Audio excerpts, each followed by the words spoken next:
To you by Sheehan's Rustproofing. The Chiefs have just come out on the ice for a warm-up period. They're about to try for their 5th consecutive win. They're getting a good round of applause from their own booster club, who have traveled all the way from Charlestown to be here in Peterborough tonight.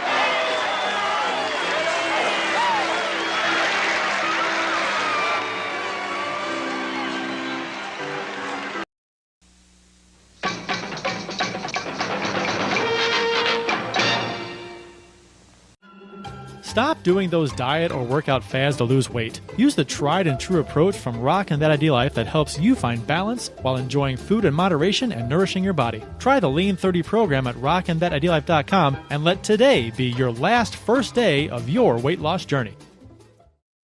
When buying or selling your home, you need to feel protected. Realtor Mike Burgoyne not only looks out for your interests, but as a St. Louis area police officer will make sure you feel safe and well-informed with every decision. Email Mike at strikewithmike.com and start the process today. That's Mike at strikewithmike.com. Welcome to episode 3 of season 13. This is episode number 434 all time of the often imitated, never duplicated. How could I possibly be expected to handle school on a day like this? We're the original St. Louis Blues hockey podcast, Let's Go Blues Radio. Special thanks to our sponsors, RockinThatIdealLife.com, StrikeWithMike.com, and CenterIceBrewery.com. For once again, proudly sponsoring the show, please check them out. Also, don't forget to check out our t-shirt shop at Let'sGoBlues.com for the very best St. Louis Blues themed t-shirts at an unbelievably fair price. It is Wednesday, October 25th. That's my nickname in high school. It's Fair Price. It's Wednesday, October 25th, and we're streaming live right now on YouTube, Facebook, and Twitter to interact with the show on social media. Our handle on all the socials is at LGB Radio. I'm Kurt Price, and my co-host for the big show this evening was Bill Day and Jeff Ponder. The agenda for tonight includes discussion about the 2024 Blues Hall of Fame class, the last few games that the Blues have played since our last show. The lack of offense on the Blues is offensive, and our likes and dislikes right now with this team, and the NHL cannot make up its mind on Pride Tape. We'll talk about all of that and more on this titillating edition of Let's Go Blues Radio. Hello, gentlemen. It's almost Halloween. Well, Any hey, Halloween plans? as the show was starting, it might be too late next week. I forgot to wear the outfit that I bought this week. I am now a proud owner of a David S. Pumpkins getup. You got the suit? Yes, and I was gonna wear it tonight, and I totally forgot. So, oh well. Okay, so when you buy something like that, you need to have like more than one. You can't just wear it the one night. You got to wear it on the show next week. It's still. Are we gonna probably do what, the 1st, November 1st? Yeah, that's the Wednesday. first. Yeah. So, I mean, I guess I could still wear it then. People are still Halloween. Pumpkins is a fall theme, right? So you could swing. Yeah, I guess. Even though it's based around I know that skit is awesome. Skit, yeah, that skit is great. We probably have talked about this before, but you know that originally Tom Hanks did not want to do it. Yeah, he thought he said that they should do it the following week when Chris Hemsworth was hosting because he thought he would have been better. Oh, I don't know about that. And I'm like, ooh, I don't know, Tom Hanks. That might have been a bad call on your part. Yeah, I don't. Like, I think it would have still been funny, but it would not have. Tom Hanks makes that character. Yeah, he did a good job. 100%. The smile on his face is just priceless. And you could have fooled me. I thought you were in costume tonight because Kurt, I don't know, give me an opinion. Oh, nice. It's Andre Poodle Lucier from Slapshot. You just need to wear an orange jersey. That is totally Bill, Syracuse Bulldogs. Yeah, Bill, I don't know if I've told you. I told you what I'm actually going as on actual Halloween night. I'm Laszlo Cravensworth from nice. What We Do in the Shadows. You did. My wife, she's gonna be Nadia, and she put her costume on for me the other night, and I was like, "That's incredible!" So we're gonna look pretty awesome. Yeah, that's awesome. Definitely will have to check out your Facebook for all the photos. Oh yeah, there'll be plenty. Maybe your OnlyFans too. I don't know. Yeah, definitely check it out. OnlyFans.com/JPonder94. This show needs an OnlyFans. It really does. You know, OnlyFans was started. It was not a porn site, No, a homegrown. it was porn just site. for content. It was Yeah, it like was just a for pay-per-view Patreon kind content. of idea. Yeah, like a Patreon. Yeah. And it blew up. People realized quickly how much they can make off that, and the porn industry just took over. There are some of the top earners on OnlyFans. I think I read Cardi B, right? She's only posted like 3 or 4 things on her OnlyFans channel, and it's not porn. It's just her saying something or a picture of something doing something, and she has tons of subscribers. She makes millions a month, and she doesn't even use it. People just subscribe just to subscribe, and they pay so much, like $8-9 a month or whatever it is. Well, then we can do it. Let's try it. Yeah, make millions. We're regionally famous. We can make at least $10 probably a month. Maybe $1. And here we are giving it away for free. Yeah, right. Yeah, I don't know. Some podcasts, some blues podcasts tried that a while back with the pay-per-view content, and that didn't fly too well. So Patreon. Yeah, I mean, come on. I don't know. Yeah. Justin Scott is coming in hot. He's already got some hockey takes to talk about here. And Justin, I'm going to assume we all agree with you. We will get to that later when we actually, when the hockey show actually starts talking about hockey.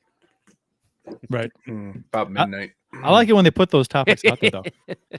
They put them out there, and then we can, it's content to add to our existing content. We can talk this good stuff. Exactly. Yeah, it's just sitting there waiting. It's like in queue. Mm-hmm. The official beers of episode number 434. You can follow each of us on the Untapped app. My handle is CPrice12. Jeff's is Ponder 94. Bill's is Billy Blue Note 33. And I think we started off with Bill last week, right? So we did. I guess we'll just do it again. Bill, what you got? Sure. Let's keep it going. It's Midland. Yes. Yeah. Love it. Fat Elvis. It's just a is good back. beer.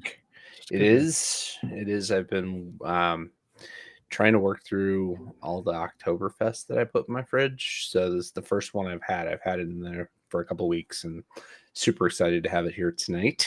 Looking forward to the remainder of those and the additional that I buy next time I go to Four Hands to get the Voltron beer. I can't wait. Oh, I remember the journey that Amy and I went on to find Fat Elvis when it was first released, because it sold out quick at Four Hands and they got it back in, and then we went there and they were out again.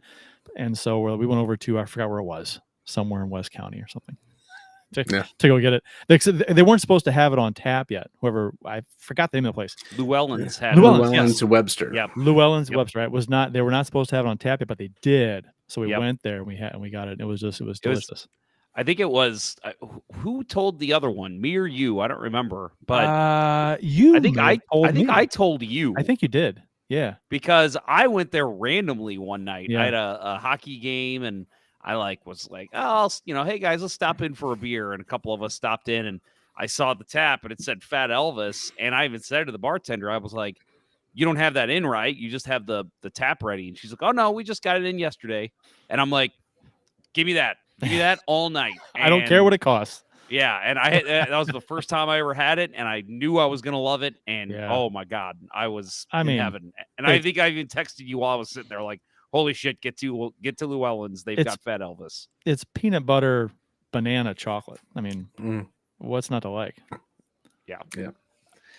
More That Girl chimes in. Whoa, that is a new way that the graphics pop up. That's interesting. It's Halloweenish. That's Halloweeny. Cool. More That Girl says Bill and Ponder have a better memory than Kurt. Yeah. I never claimed to have a good memory. I think she's saying the memory is being used as a noun here. Like, well, I guess it would be either way. She's saying our memory is better than yours in terms of we remember that. I can't explain it. I can't explain it. I'm pretty sure I took it how you gave it. How are you taking it?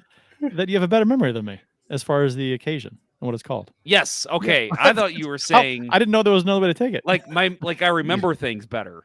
Right. Oh, you might. Your mental faculties are failing. Yeah. It depends. It depends what it is. I don't know. Oh, the English language sucks. I at least I didn't forget who I went with. Huh? Amy? That'd have been bad. I went with somebody to Llewellyn's. I don't know who it was. Oh, Some I did. chick. I did that about some 3 rando. years. It was about 3 years after Jess and I got together, and I was recalling some date we went on, and she's like, "This never happened," and I'm like, "What are you talking about?" And I like made her feel stupid because I'm like, "How do you not remember this?" And then it dawned on me. I'm like, This is someone, a girl. "Oh, that was the girl I dated before Jessica." Oops. Yeah, I did that once. She's like, that wasn't me. I was like, oh, I'm sorry. Well, you should have been there. It was fun. Yeah, it was great. Yeah. You should have been Hey, there. it would have been more fun if you would have been there. Yeah, that's what I meant to say. Yeah, nice save. Yeah, I don't think that. I don't know if there was any digging out of that hole. Nope, there was not. All right. So Jeff, what mine, you got? Yeah. Bill mentioned his Oktoberfest. I am drinking Oktoberfest tonight from Schlafly. But it's October, Jeff. It is October. It's not September. And Uh, I'm still drinking an Oktoberfest. if that lady at the Global Brew is listening, She's not. you can't drink Oktoberfest in October. It's September beer. Very nice. I've got a beer that I bought for Bill. Wow, there's a lot of B's in that sentence. From Public House. It's called Giddy Goat Coffee Milk Stout. Coffee milk stout is not really my thing, but it's pretty good actually. It's not too strong on the coffee, but I thought Bill would like it, so I offered to buy him some because they had it on clearance. It was like $5 for a 6-pack, Wow. something like that. It was super cheap. Yeah, and damn that extra 7 miles between us now. All right, I just can't get it to you. It's impossible. I know it's yeah. I never see you, so And there's not even a river of fire like when we have to go over to the Missouri side to keep River of fire. that you can't cross. You can't cross. You can't. Well, I can't cross 2 rivers in one day. It takes everything out of me. Don't you have to like pay the ferryman for that kind of a thing? Yeah, it's way too taxing. Yeah, Ferryman was my nickname in college. ferryman. Sorry. I hope Bad Harris. I was the ferryman, the skeleton guy on the boat, the ferry. You got to pay coins to take you across the River Styx, wherever it is. Yeah. Oh yeah. So that reminds me of, and this is probably a crude joke by today's standards, but I think we've talked about on the show. Spin City is my favorite show of all time. Miss the hell out of it. The Michael J. Fox years, not the Charlie Sheen years. Okay. One of my favorite jokes from that was when the mayor was talking to a gay member of his staff, and he's like, "This is worse than that time you took me on the gay cruise." And the gay guy goes, "That was the Staten Island ferry." And the mayor goes, "I don't care who he was. He needs to keep his hands to himself." The Staten Island ferry. That's a social media handle, right? Of the Staten Island ferry parody account or something. Has to be. That's funny. All right. Let's get into it. Keith Tkachuk, Pavel Demitra, and Mike Liut were named the 2024 St. Louis Blues Hall of Fame class. They'll be inducted on Friday, January 19th at the Missouri Athletic Club in downtown St. Louis. Tkachuk, Liut, and Demitra's wife. Is it pronounced Maja? I believe it's Maja. Maja. I was going to guess Maja. Yeah. Will be in attendance for the induction dinner. All 3 players will be celebrated at the January 20th game against the Capitals. There are some videos on the St. Louis Blues website where Tkachuk and Maja Demitra learned of their inductions. Matthew and Brady Tkachuk informed their dad, Keith Tkachuk, and then Maja was notified by Keith and Chantal Tkachuk, and then Federico notified Liut. So it's good stuff. Yeah, they did the same thing. I don't remember who it was too, but when Panger was here last year, they with Liut, they brought somebody in they said it was just for an interview, like an alumni interview. What was it? I can't remember what it was now. And they had Pang come in and they talked about some old game they played against each other or something. And yeah, they did the same thing to Liut. I guess they told him he was just coming in for an interview, and then Federico came in with his Blues alumni or Blues Hall of Fame jacket on and notified him that he was going to be inducted. So pretty cool. I mean, Bill, Let's hear from you first. Let's talk about Liut first. You pretty happy with that decision? Oh yeah, totally vindicated, and think all of our summer series has been thrown out the window with him getting second class here. Yeah, I mean the reason why I always wanted to be goalie, right? The got to see him when I was 3 years old, and just his stature in the net, just amazing. And we only got to see him for a very short period. He was out of here by 85, and He's got the best plain white mask ever, right? Mhm. I mean, Yeah. Oh, Yeah. iconic. You don't. Man, That's. I mean, just to see a white mask, that's Liut, right? Mhm. Yeah.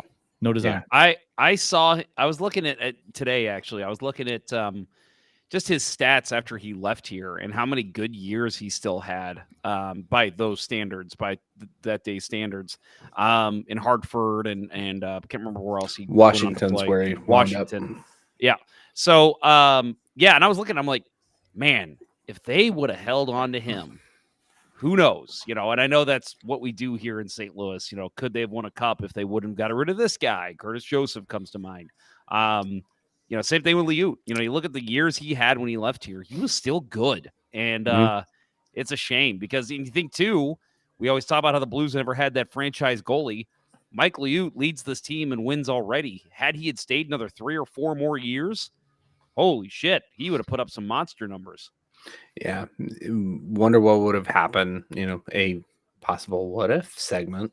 But yeah, he was out of here, went up against Patrick Waugh in 86 as Hartford's number 1, lost to Canadians first round, I believe it was, and first or second. And, that he was a big part of that team getting there.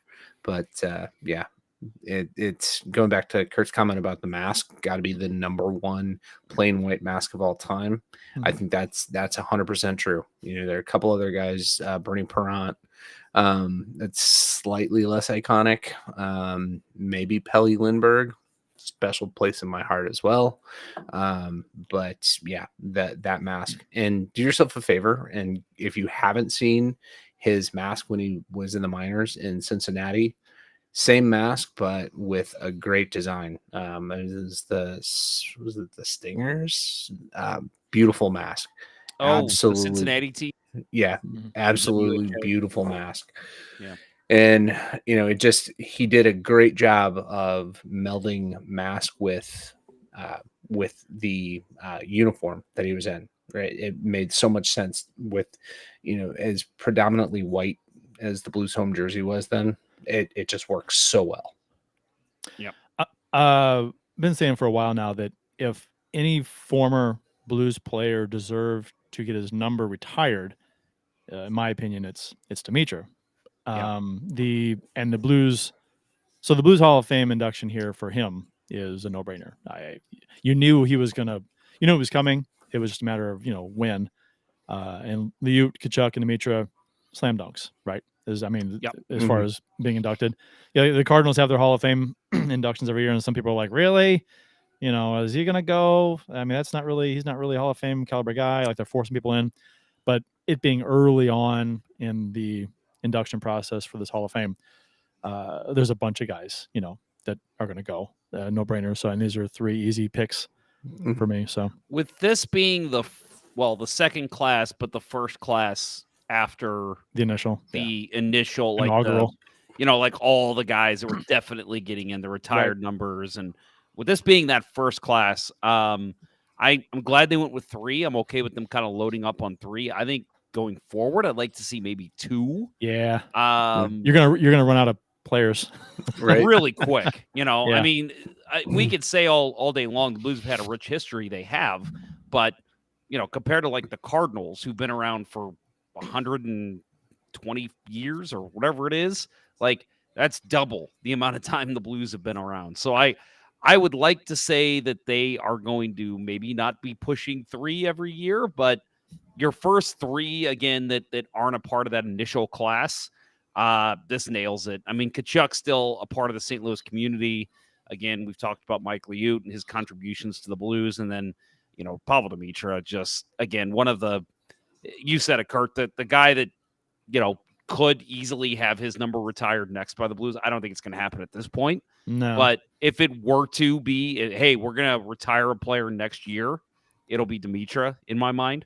But yeah, just a huge part of this organization, and obviously such a tragedy. And it's going to be really cool seeing his wife come in town and being a part of that January 20th game. I don't know if you guys watched the video with her getting told by the Tkachuks, but like she was elated. She kind of did the whole, like, her hands over her mouth and was just like, wow, what an honor. Like, she was very excited. So it'll be really cool to see her in town for this, to remember Pavel. And, and I'm sure for Keith, and he said it too, so exciting to be put in at the same time as one of his most beloved teammates. Yeah. And he gets emotional about it. It's just, how close they were. And I don't think it was known to the degree of how close they were when they were both here playing.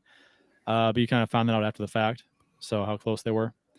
So and he even said in the video, he's gonna cry about, and I'm sure he will on when they're honored that night when he's talking. So yep, it's gonna be it'll be a good night. The Blues play the Coyotes, Penguins, and the Jets. We'll get into that on the other side of this break. You're listening to Kurt, Bill, and Jeff on Let's Go Blues Radio. We'll return after these messages. We've all tried a diet or workout fad at one time or another, but it always ends the same, right? We either lose the weight and then get back to our routine, but then put the weight right back on, or it just simply never takes hold. It's time to move into a habit-based program that focuses on organization and simplicity. Rockin' That Ideal Life's Lean 30 lays it all out for you with the correct food to eat, how to meal prep, and even sprinkles in plenty of healthy recipes. With Lean 30, you'll get the full ID Life arsenal, including energy for that needed kick, a tasty Nourish shake for your needed fiber intake, Slim Plus to help control your cravings and provide a metabolic boost, Lean capsules help bust those sugar cravings, and ID Nutrition gives you the added punch you need that takes the guesswork out of what supplements to take. Join the many who are seeing success and make this your last first day on a new program. Visit rockandthatideallife.com to get started, and remember to email Dustin at rockandthatideallife@gmail.com for an extra 10% off exclusively for Let's Go Blues Radio listeners. Start your transformation to the confident, vibrant person you've always wanted to be with rockandthatideallife.com. Center Ice Brewery is a beer lover's dream for hockey fans. Based in St. Louis, Missouri, owner Steve Albers has been brewing hockey-themed favorites for thirsty sports fans since 2017. From the Beauty IPA to the Old Arena Lager, a cold, frosty, hockey-themed beer is just what the doctor ordered for hockey fans in St. Louis. Make sure to check your local beer store for Center Ice Brewery beer today. LGB. Let's go beer.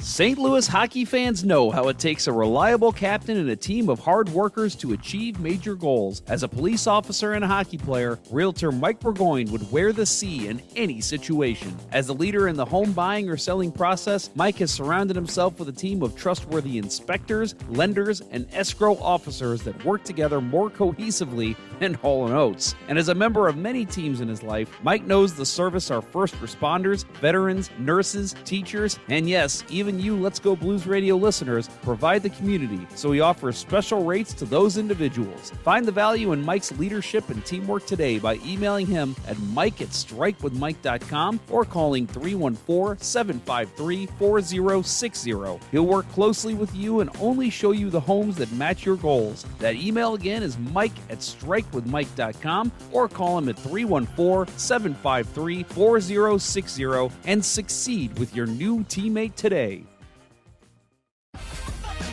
And now, back to Let's Go Blues Radio, the longest running St. Louis Blues podcast with Price, Ponder, and Day.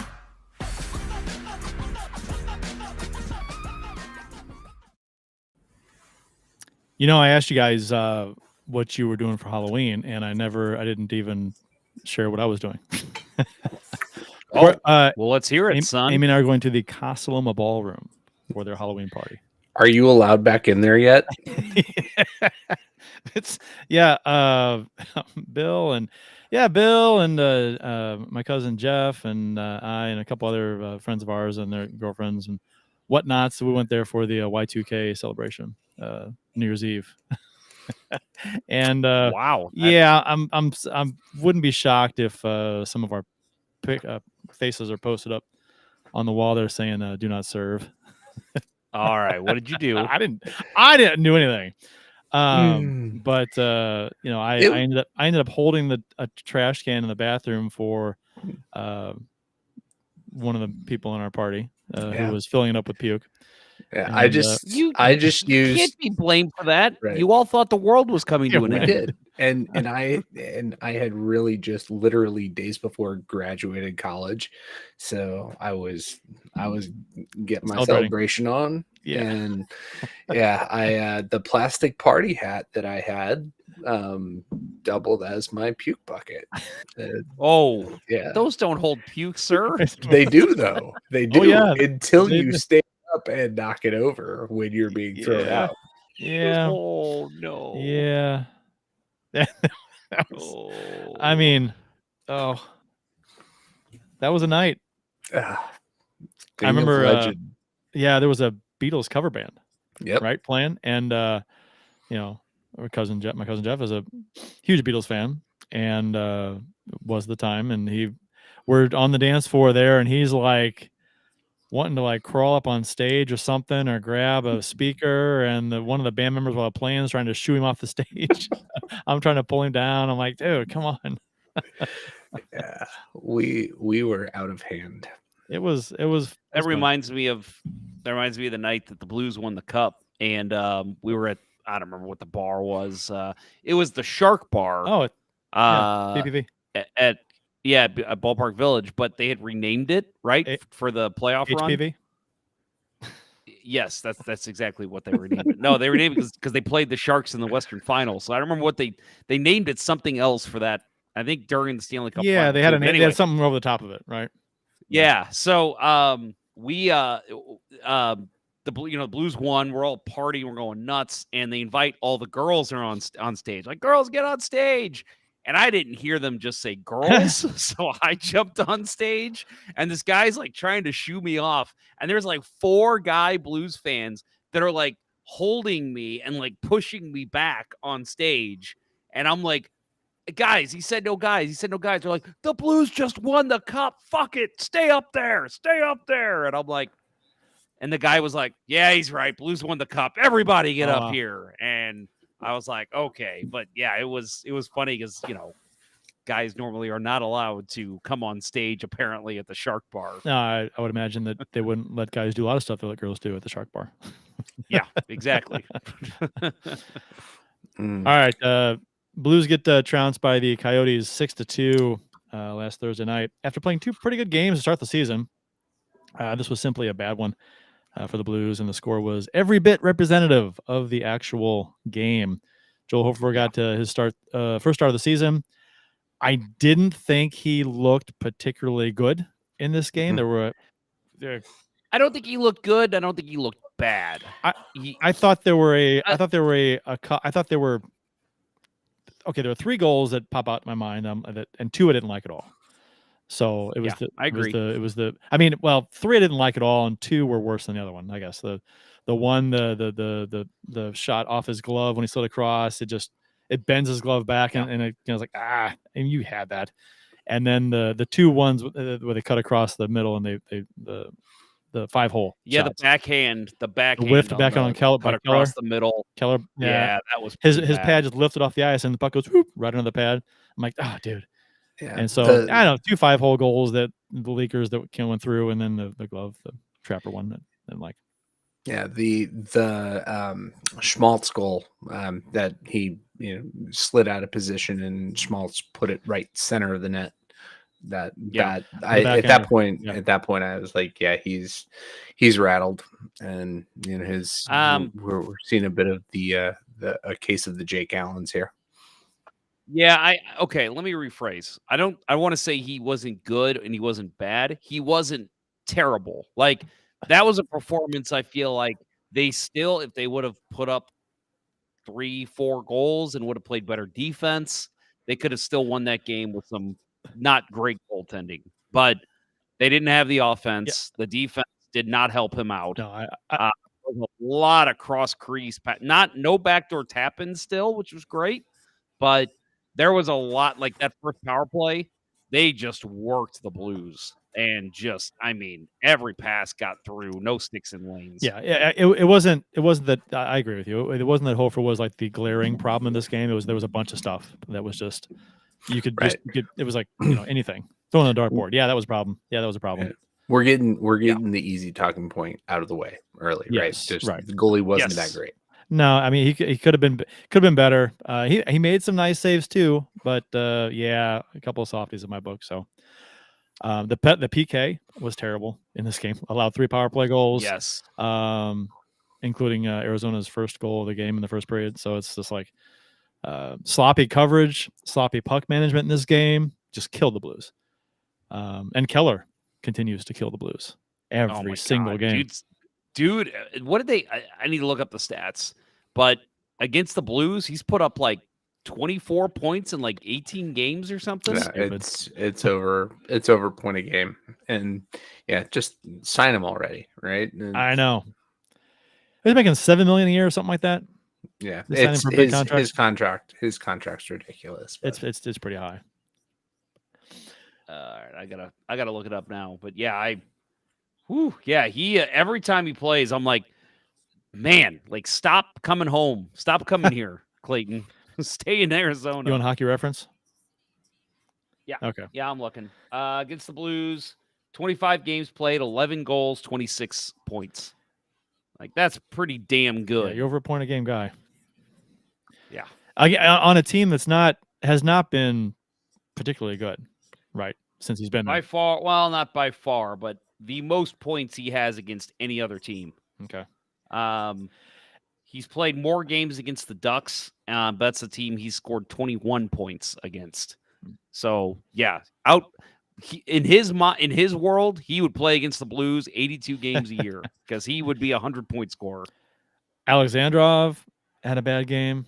A couple bad turnovers, misplays in center. It was one turnover coming out of the zone that resulted in a Coyote goal, and then another one where he had a pass should have easily intercepted right under his stick, and they come in and score after that. So it's like two plays. He had a bad game. And Tucker too. Tucker got walked wide. Same play. Yeah, Tucker and Alexandrov the same play. So I mean, just a bad game all around. When you are full on walked like that, and listen, we've said on this show before how annoyed we used to be with Panger calling out young players, but not the older players. But I'll say, man, when you are a veteran of 10 games as Tyler Tucker, and you get walked like that, and then just overall just not good defensive coverage in the game, I really thought I'm like, we're going to see a defensive change here. Like, we have to get Perunovic in there. Like, we're all wanting to see Perunovic. Get him. This is your opportunity here. Tucker, think about you sit in the corner and you think about what you did.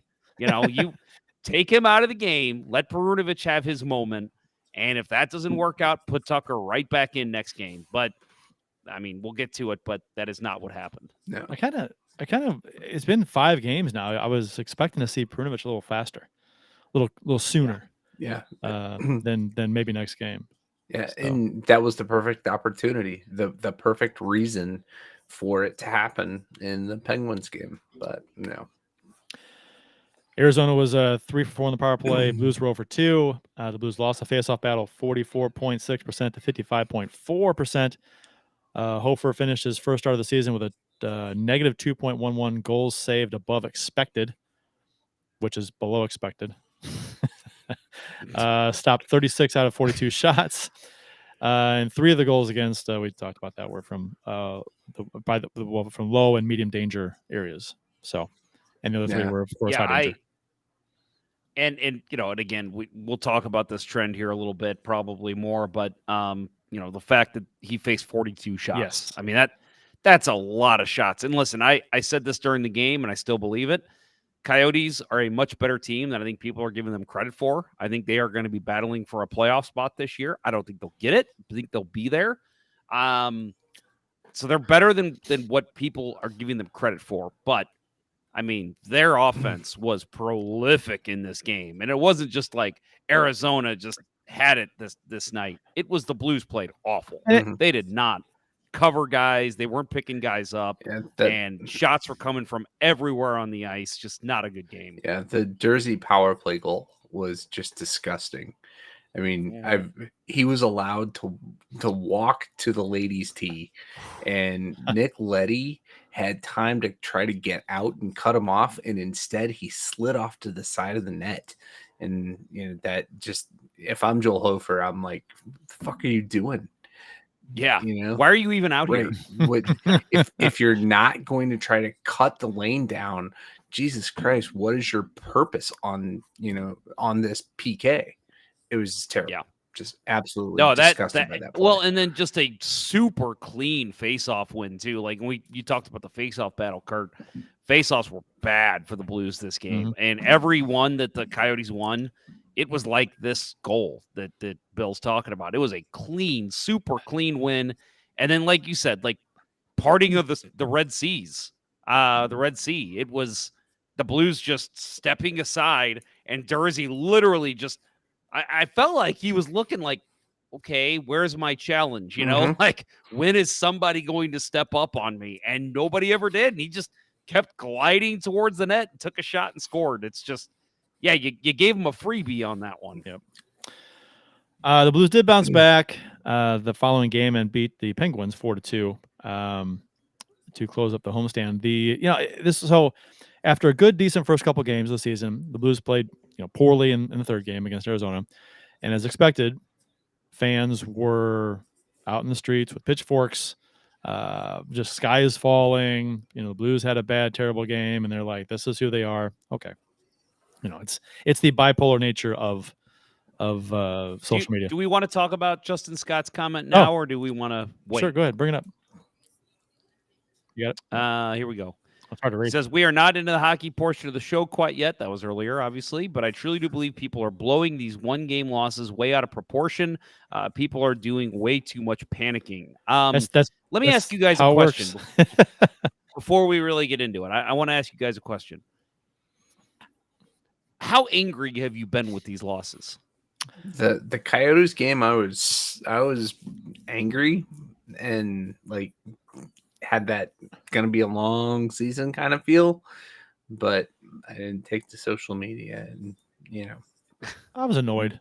I was annoyed. I was annoyed at the Arizona game because it just looked like, because they played. I thought they played pretty well the first two games. They had good, and defensively, I thought they were good. They got good goaltending, which helps, right? But and the third game was a big drop off. So, when I'm watching this game, I'm thinking, if the first two games had sucked and they've been terrible in the first two games and they played like this against Arizona, I think I'd been a lot more irritated. But I was, they played two good ones. They played a crap game. We'll see how they rebound. I've always been a guy who's like, well, this game sucks. You get irritated, you get angry at individual plays or efforts or whatever.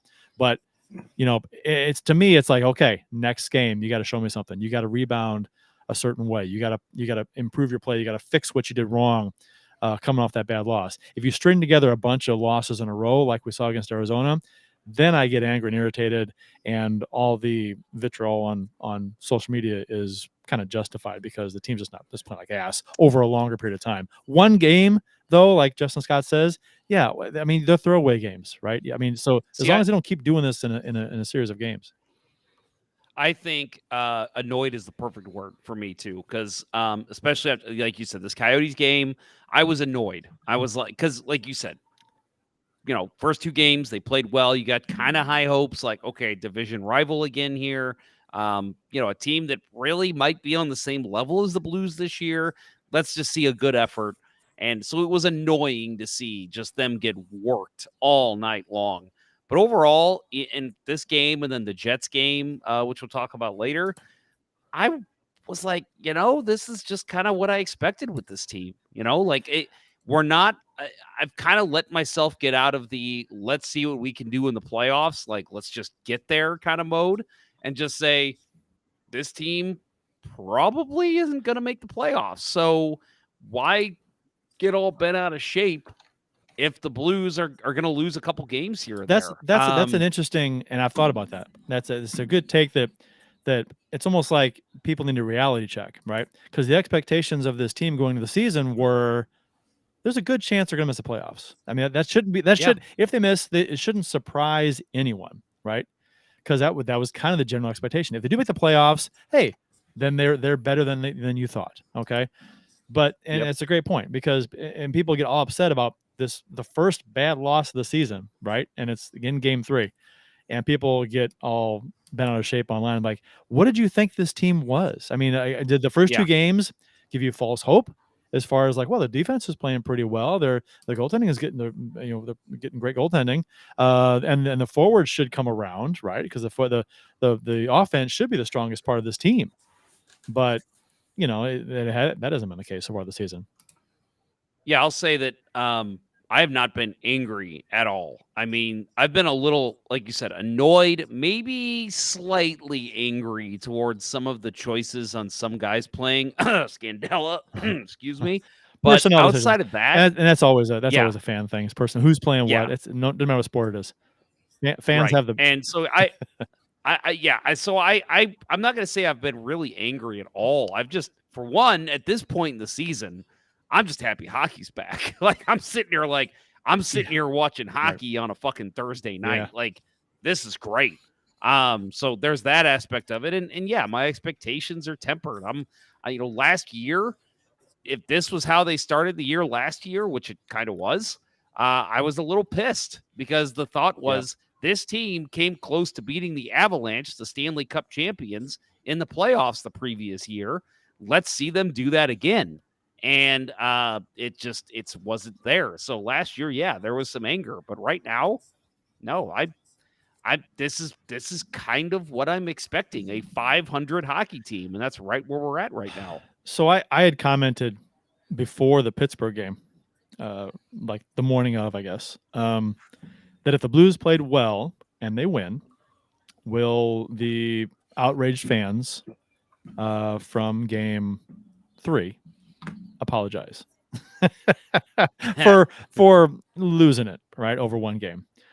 And there were a bunch of people that replied and said, no, there's nothing to apologize for. They put like ass, blah blah blah. Okay, so and they did play well against Pittsburgh and they did win.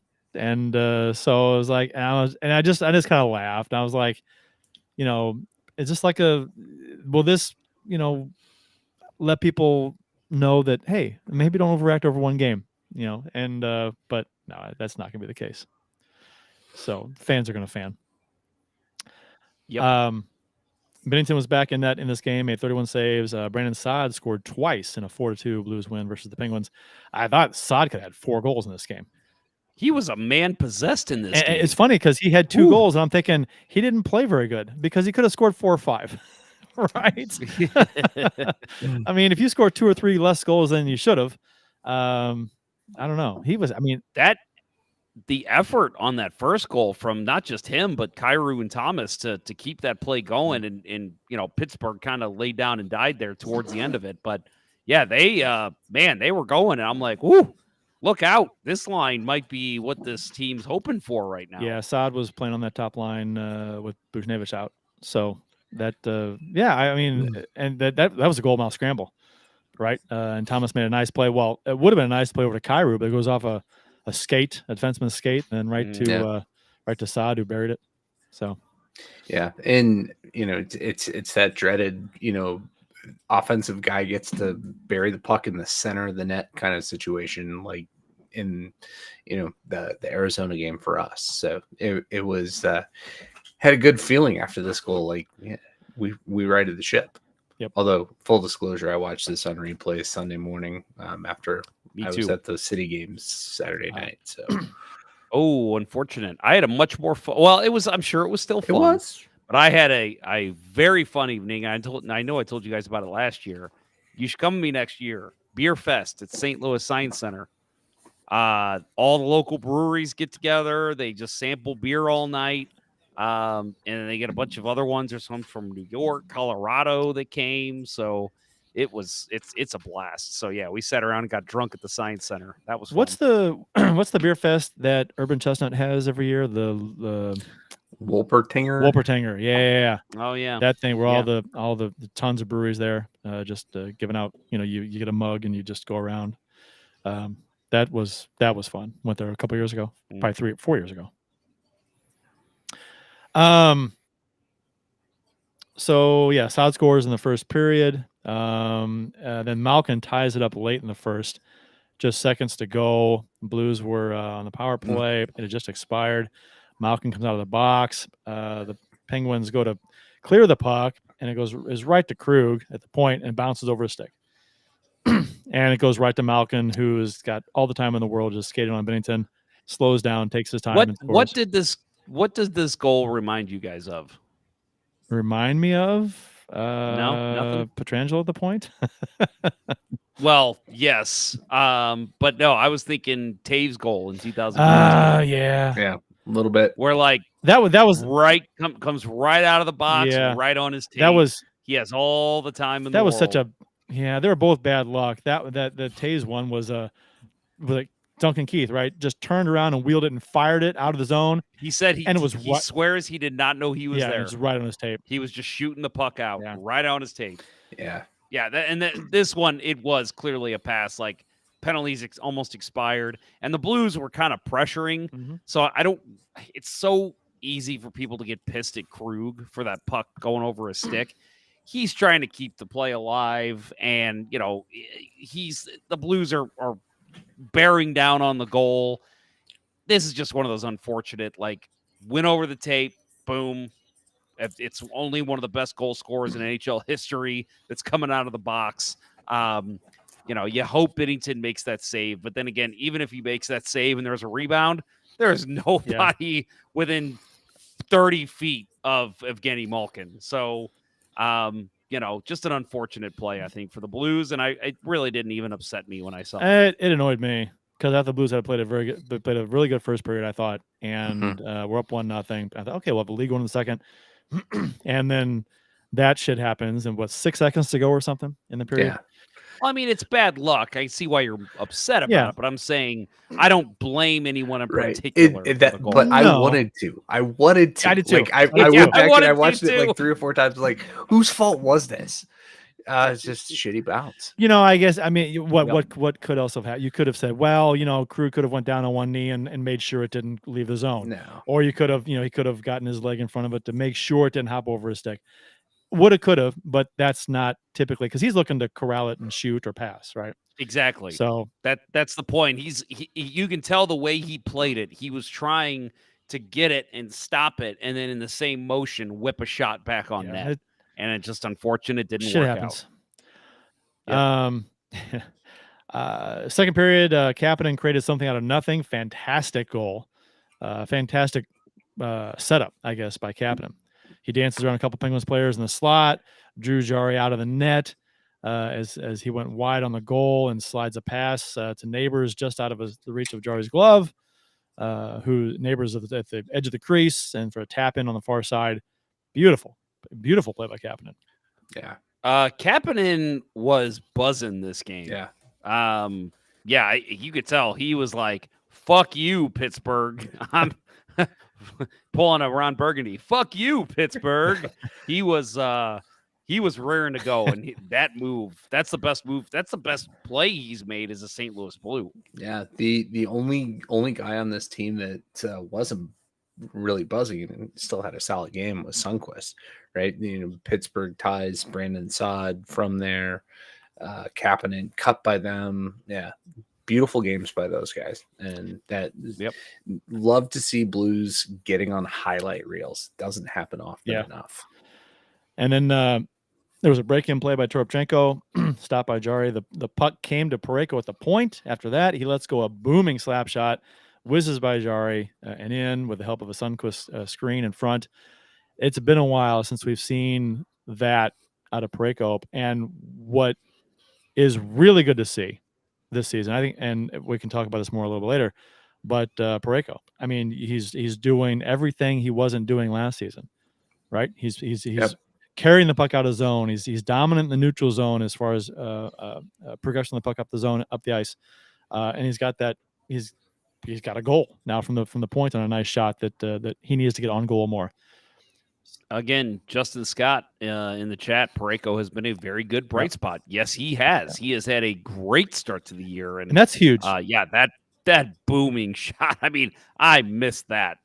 I feel like not even the cup year. I feel like we saw that more his first 2 or 3 seasons in the NHL, and we just don't see it. He just got. I mean, it's there, but it's never on net. Right. That's the thing. Yeah. He'll let it go, but it's like 6 feet wide.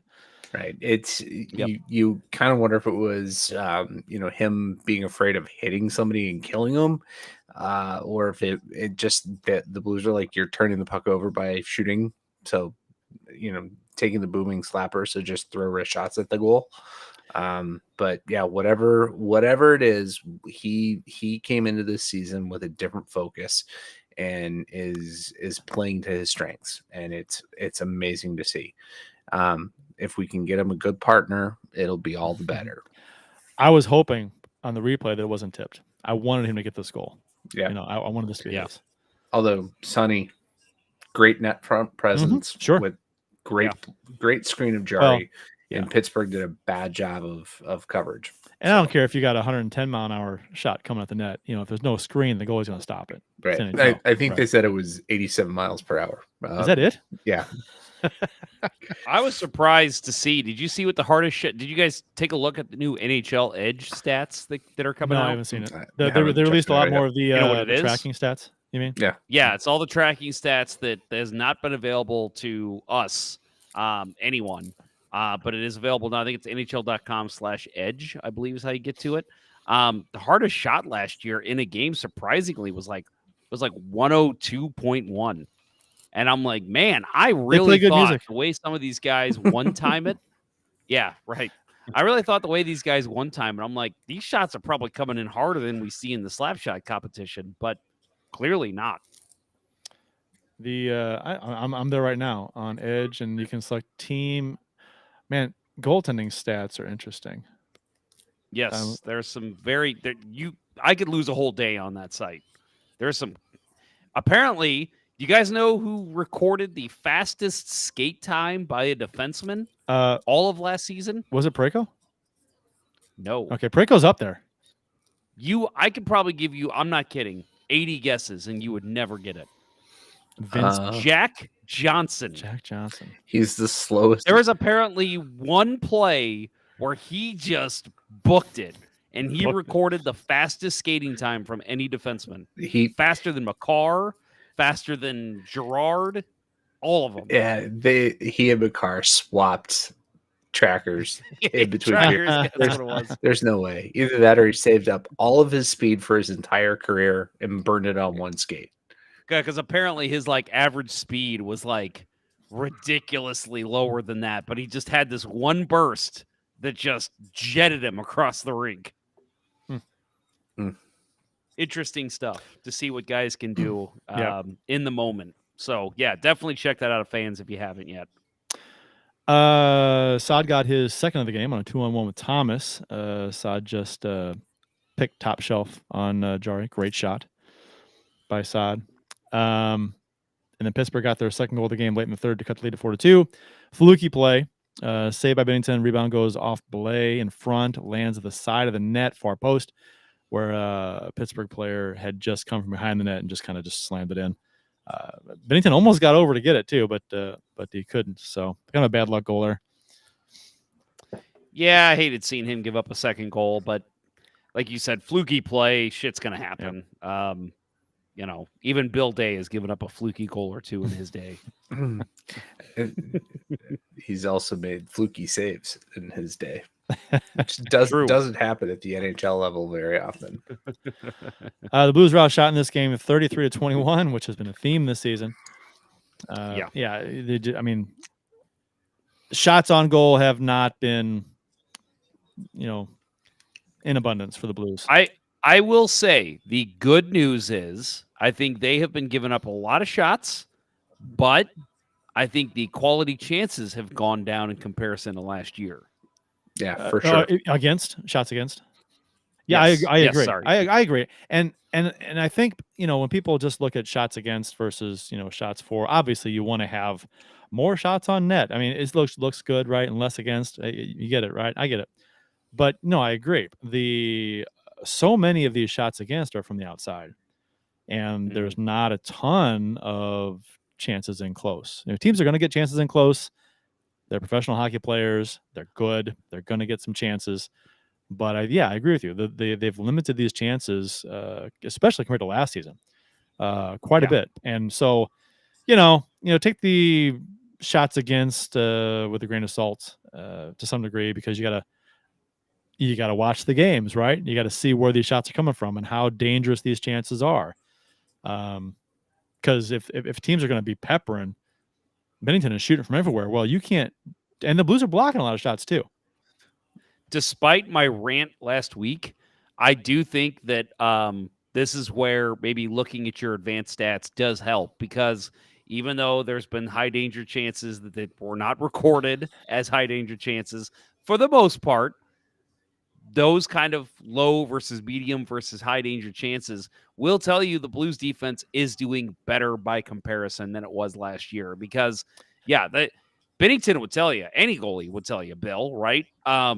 Give me a shot that I can see from 30 feet out all day. I can handle that. Like, it's the fucking backdoor tap-ins. It's the booming slap. It's 10 p.m. Do you know where your children are? Not even close. Not even close. It's 10 p.m. somewhere. No, it's not. No, it's not. But no, it's the booming slap shots that have the fucking three people in front of them. It's the turnover right in front of the net that is leading to a scoring chance. Yeah. Like, that's the kind of shit that I think wore Binnington down last year. I think this type of play, even though he's facing 35, 40 shots a game at sometimes, I think he would take this all day over what he faced last year. Yeah, absolutely. Thank God he wasn't in net in the Arizona game. Like, if somebody's going to take a lump, I'd rather it be Hofer, right? Let him get a little calloused with some bad play in front of him. Still think about that Jersey goal, and nobody cutting him off, letting him take a booming slap shot from 20 feet, right?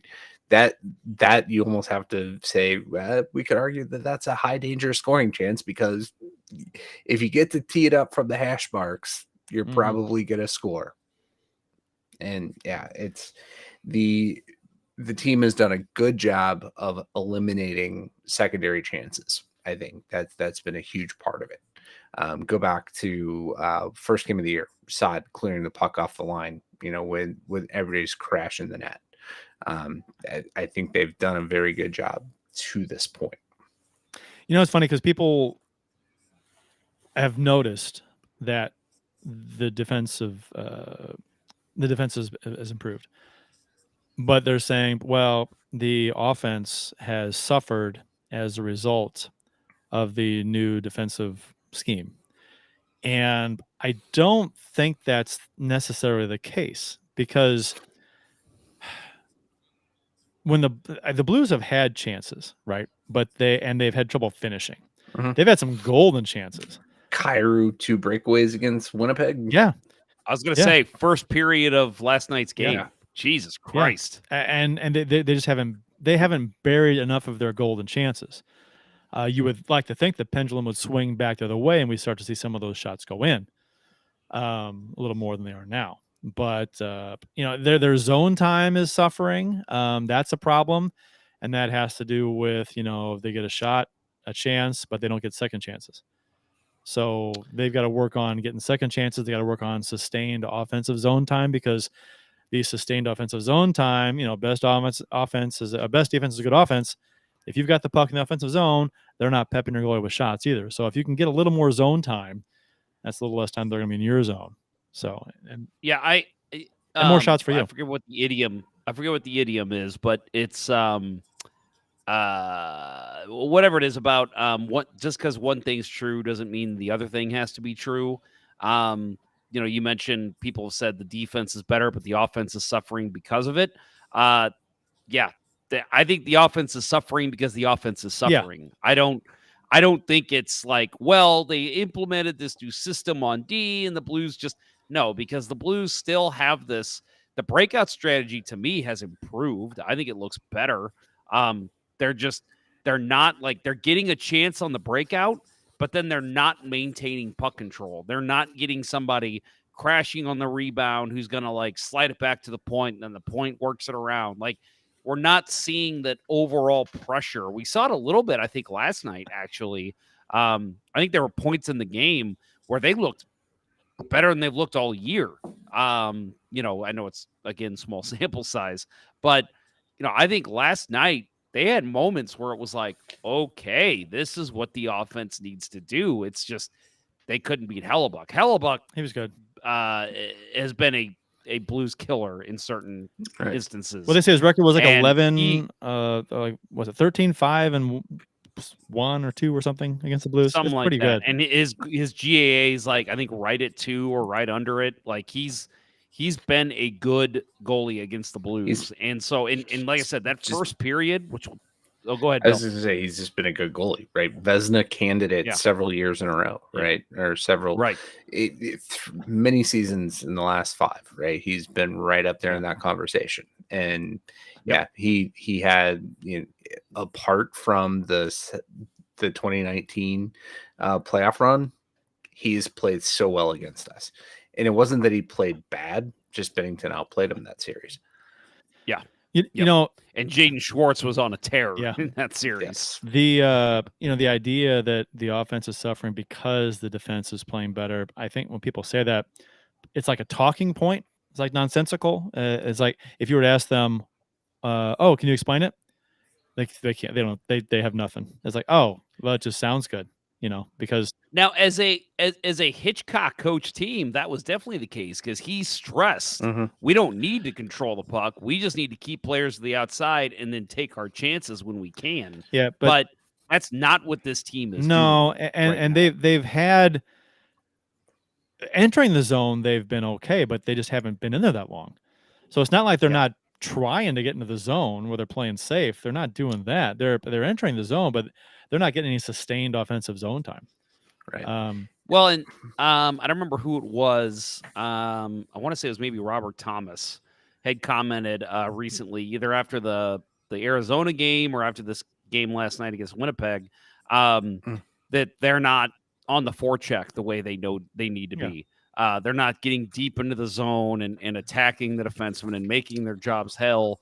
And excuse me. And I think that if the Blues were to do that a little bit better, and maybe that just comes with time, maybe these guys just need to work together a little bit more. Maybe we see that a little more. But yeah, it just feels like the Blues don't. And again, it's, we've got different personnel since the 2019 team. Things are a little different, but still, like that forecheck to me. And again, I think at points last night, it looked great. There was one point where Kyrou went behind the net and stole the puck from a Winnipeg defenseman. And Thomas was right there to help him out. And it was like, these are the guys that need to be leading the charge, and they were doing it. So I think we're getting there. I think it's just taking a little time for this team to be able to figure that out. Yeah. To me, I think the narrative's more, it's a team that's adopted a new system on the defensive side of the puck, and they're putting more of their mental energy to that, which may be slowing down the game. And it's just a matter of time before they get it figured out. But again, it's always going to come down to execution when you're in the offensive zone. And that is just not happening with this team right now. Yep. And just real quick MLS update. Yes, I'm watching. The game is going to Cincinnati, San Jose game to determine who we play first round is going to PKs. Yep. 0-0 through 95. There has been some chances in this game. I forgot it was even on. San Jose and so a bit. San Jose and KC. This game has been Woo! Yeah. There have been some chances the last like 10, 15 Yeah, minutes. Johnny Russell getting cut down right outside the box twice in the last 20 minutes. What's the score? And can't convert. Nothing. 0-0. And the Bears are winning. The Bears. To go back to your intro. Right. Yeah. It's a theme. It's callback. It's a theme. Comedy. Let me pull up. That's a thing in podcasts, right? Callbacks. Yes. Sure. Callbacks. Yeah. Okay. Foreshadowing. I'm still learning podcast lingo. I've only been in this industry for 12 years, 13 years. It's because you spend so much time in the media. That's what it is. Yes, 100%. Is it? I was in the media. See, that's another callback, but to a previous show. Or every other show we've ever done. Swedish stud muffins, right, Kurt? Yeah. Does anybody else hate Apple TV? Yes. It's terrible. Yes. Jeff and I had that. We were God. talking about it conversation before in the we green room. got on. It is so bad. Yeah. It is. It really is. Trying. Oh God. Subscribe? No, I don't want to subscribe. I'm already, You're already a a member. subscriber. I'm already a subscriber. I got to log in again. Come on. Kurt, do you want me to start jumping in talking about the game here No. so you can figure that out? No. You want to? Go ahead. Yeah, I'll do. Yeah, I'll do Yeah, it. sure. I'll handle it. All right. So Blues and Jets Tuesday night. Blues do drop this one, unfortunately, to the Winnipeg Jets. First big note out of this one is Doug Armstrong, which I did not know until they put this out there. The Doug Armstrong, that was his 1,000th regular season game as the Blues GM. Under his watch, the team's record is 560, 333, and 107. That is a .614 points percentage. Keep in mind, this team is they made the playoffs. Oh, goodness. They put the stat up last night. I want to say it was 12 out of 14 seasons under his watch. They made the playoffs, which is, hey, that's fucking phenomenal. I've had my qualms with Doug Armstrong. I have a few now. I had a lot more back before they won the cup. Mm-hmm. But he has had some impressive teams, and he's gotten into the playoffs a ton. He's made some weird choices here and there, but overall, one of the best GMs to ever GM, right? I mean, it's weird to say that, but it's true. I mean, he's only won one Stanley Cup, but in terms of regular season success, he's had a ton of it. Yeah, he knows how to put together a very, very good core to be very competitive in regular seasons.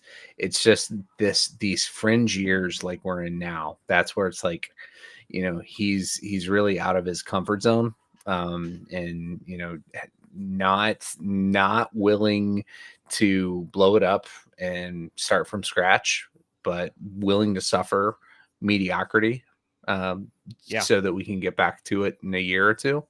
I mean, I respect that. It's painful. Last year was very painful. But shit, we're still basking in the glory of 2019, right? If we're saying that when we get to 2029, then it's a problem, right? Yeah. But hey, the Blues haven't made the playoffs in 10 years, but remember when we won that one Stanley Cup 10 years ago? That was awesome. Yeah, I'm with you. Hopefully that's not the case. We've all questioned many of his moves, but overall, and I'll say I've looked back to his Dallas days, and I do think, he was a young GM at the time. We got a save in the MLS shootout. He is the savingest goaltender when it comes to PKs in MLS history. Ooh. So I did not know that. There's your little factoid of the evening for you MLS fans. Yeah. That was one thing, my big knock against him when the Stars entered their rebuild. They had no draft picks. There was no first round picks, very little second round picks. They didn't have any prospects in the cupboard, and it was holy shit. Doug Armstrong left that team to die. And I was afraid with the Yori Laterra trade, the Braden Shen trade. The Ryan O'Reilly trade. I was a little concerned. I'm like, oh my God, he's doing the same thing here. And then when the team sucked at the start of 2018, 2019, what just happened? That was the worst penalty kick I've ever seen in my life. What just happened? We just saw 2 consecutive saves in the PKs. That never happens. But What is he doing? He didn't even the goalie didn't even have to dive and was able to reach back the goalie because just it was stood there. he rolled it at the net. Oh my God, I've never seen that. Oh my God. I think I'm ahead of you. Yeah, I think you are. I have not seen this yet. This is working out to build that great rivery. It's right now. Oh, it is. Huh? Yeah, Kurt's not even get here. My God! Because the Apple All right. TV fucking sucks. You have to watch the Messi documentary, and then they'll let you watch the game. Then you got to watch all 3 seasons of Ted Lasso. I'll get there eventually. All right. Anyway, yeah. So no, Doug Armstrong, 1,000 game. Congratulations to him. I'm sure we'll see something rewarding that in the next Blues home game. So in this game, Jordan Binnington, of course, comes back in the net after that Pittsburgh win. The Jets were without their head coach, Rick Bowness. Unfortunately, his wife suffered a seizure on Sunday, which I didn't know that until the game started. I was like, oh, shit. That's unfortunate. So Buchnevich returns to the lineup after missing a couple games and had a goal and an assist in this game. So were you surprised to see Buchnevich back so quickly? I was. He's been so injury prone. I expect him. And last year he had that one injury that just lingered. Right. It just seemed like it kept him out for a good week, a good 3 weeks past when we expected him back. And I thought for sure he was going to get injured. Once I saw he was in the lineup, like, oh, well, they'll put him out there and he'll get injured. But no, he got the Blues power play goal. Yep. Our first of the year. Great. That was a damn good tip, too. And, of course, it was Buchnevich because that's the guy we've been missing since Game 2 for the power play. So, yeah, that was a great tip. And, Blues, that was a nice start for the power play there because, it has been dismal, to say the least, to open the season. All right. San Jose so again, save. So we talked about Kyrou a little bit earlier. Within the first 5 minutes of the game, Kyrou breaks in, shoots it off the far pad. Brandon Saad had a wide open net and just misses. Put it right back into Hellebuck off his pad. But let's see Kurt's notes here. If Hellebuck wasn't there, I think Saad's shot goes wide and misses the entire net. Yeah, I think you're right. Yeah, or 100%. grazes the post, or it doesn't go in. I don't think. Yeah, no, it doesn't. I agree. Not a very good shot by Saad. Kurt, you got the game on? It's loading up right now. This fucking Apple TV. Okay, there we go. It's up. You're gonna get like the last shot. I got it now. It's 3-1 KC, and San Jose needs to score. I don't know where you guys are at, but that's. I think you're probably right on with Bill. I think I'm like about 10, 15 seconds behind. Okay. Yep. So now it comes down to San Jose needing a save. Sorry for the spoiler, Jeff. I'm almost rooting. Okay. I almost want KC to win just because I want the St. Louis KC matchup. I want it so bad. You want that rivalry. I want to beat KC. Yeah, in the playoffs. And plus, San Jose just beat us, so fuck them. Do you want me to keep going, Kurt, or you want to take it over? We're out here.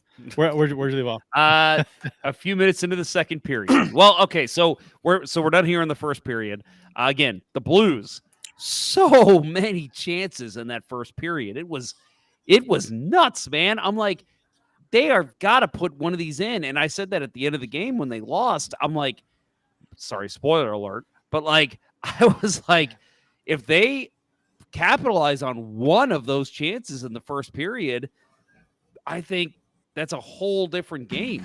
But they just could not capitalize. Like you said, Kyrou with the multiple breakaways, you thought, man, eventually he's got to put one of those in, but just could not capitalize. And the Blues just end of the first period without a goal, which was crazy after the chances they had. Yeah, and then a few minutes into the second period, right? Winnipeg scores 1-0. Yep. And this was a missed assignment, not paying attention. You're puck watching. You're not paying attention. Who's coming on the ice and where they're going. These players came off the bench and they Sundqvist wasn't looking, and who else was it? Was it Shen? Somebody else. Neighbors. No. It was Sundqvist and Neighbors that Sundqvist didn't pick him up, and then Neighbors was kind of off in the slot, and he was like guarding nobody. Yeah. So to me, the forwards didn't pick up the forwards didn't Right. pick up the players coming in the zone. Yeah. To me, it was Scandello and bad board play. Right. Had a chance to squeeze a guy off of the boards and let him go before continue, that. continue behind the net, and nobody picked Gustafsson coming in from the slot. Yeah, and and my point on Scandella, and I think maybe I'm just picking on Scandella because it could have been really him or either of the forwards. You gotta be aware that there's a guy coming from the bench and he's streaking to the net, and nobody was even. He just slipped through everyone, and I know that it was a bang play again. Guys fresh off the bench coming in as hard as he can. Nobody's picking him up. Like, not one person looks over and says, "Oh, look at this guy coming in. Holy shit, I should probably at least try and tie up his stick." There was none of that on this play. They just let him go right there, uncontested. He's just teeing off and kudos to Winnipeg for taking advantage of that. They executed perfectly and just teed off. I don't know where it was, the face-off dot or in between. Pretty much face-off dot. Yeah, it was just. I mean, come on. So. A few seconds later, Winnipeg does it again. Same kind of pass play from behind the unred line, right? It's the soft spot between the D and the O. One-timer by Appleton. And it's by Bennington to make it 2-0. And then Rubik called the timeout here. It should have been, when you allow these goals, you look back on, I do anyway. I'll pull them up on NHL.com and I'll kind of just slow it down, look at the replay and say, okay, what went wrong here? Who wasn't where they were supposed to be, or was it just a really good play that was really hard to defend and you tip your cap? Both these last two goals were not that. They were just, guys puck watching, not paying attention to who's, in that soft spot, in that soft zone. Forward's not coming back to pick up that guy. So, and then the timeout gets called. This one, after that. This one, I think there was 4 guys in no man's land. Yep.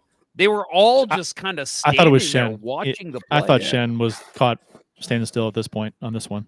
Yeah. So he was way too deep. I think you got to write in the notes, right? Yeah. He was way too deep, but I think he felt like he had to be there because Scandella was out of position, missing a check on the boards, letting the guy get behind to slide in, and so Shen's collapsing down close to the net. There's zero communication from Scandella saying, "Hey, move out, I'm coming." And Shen just is dead right at the top of the crease.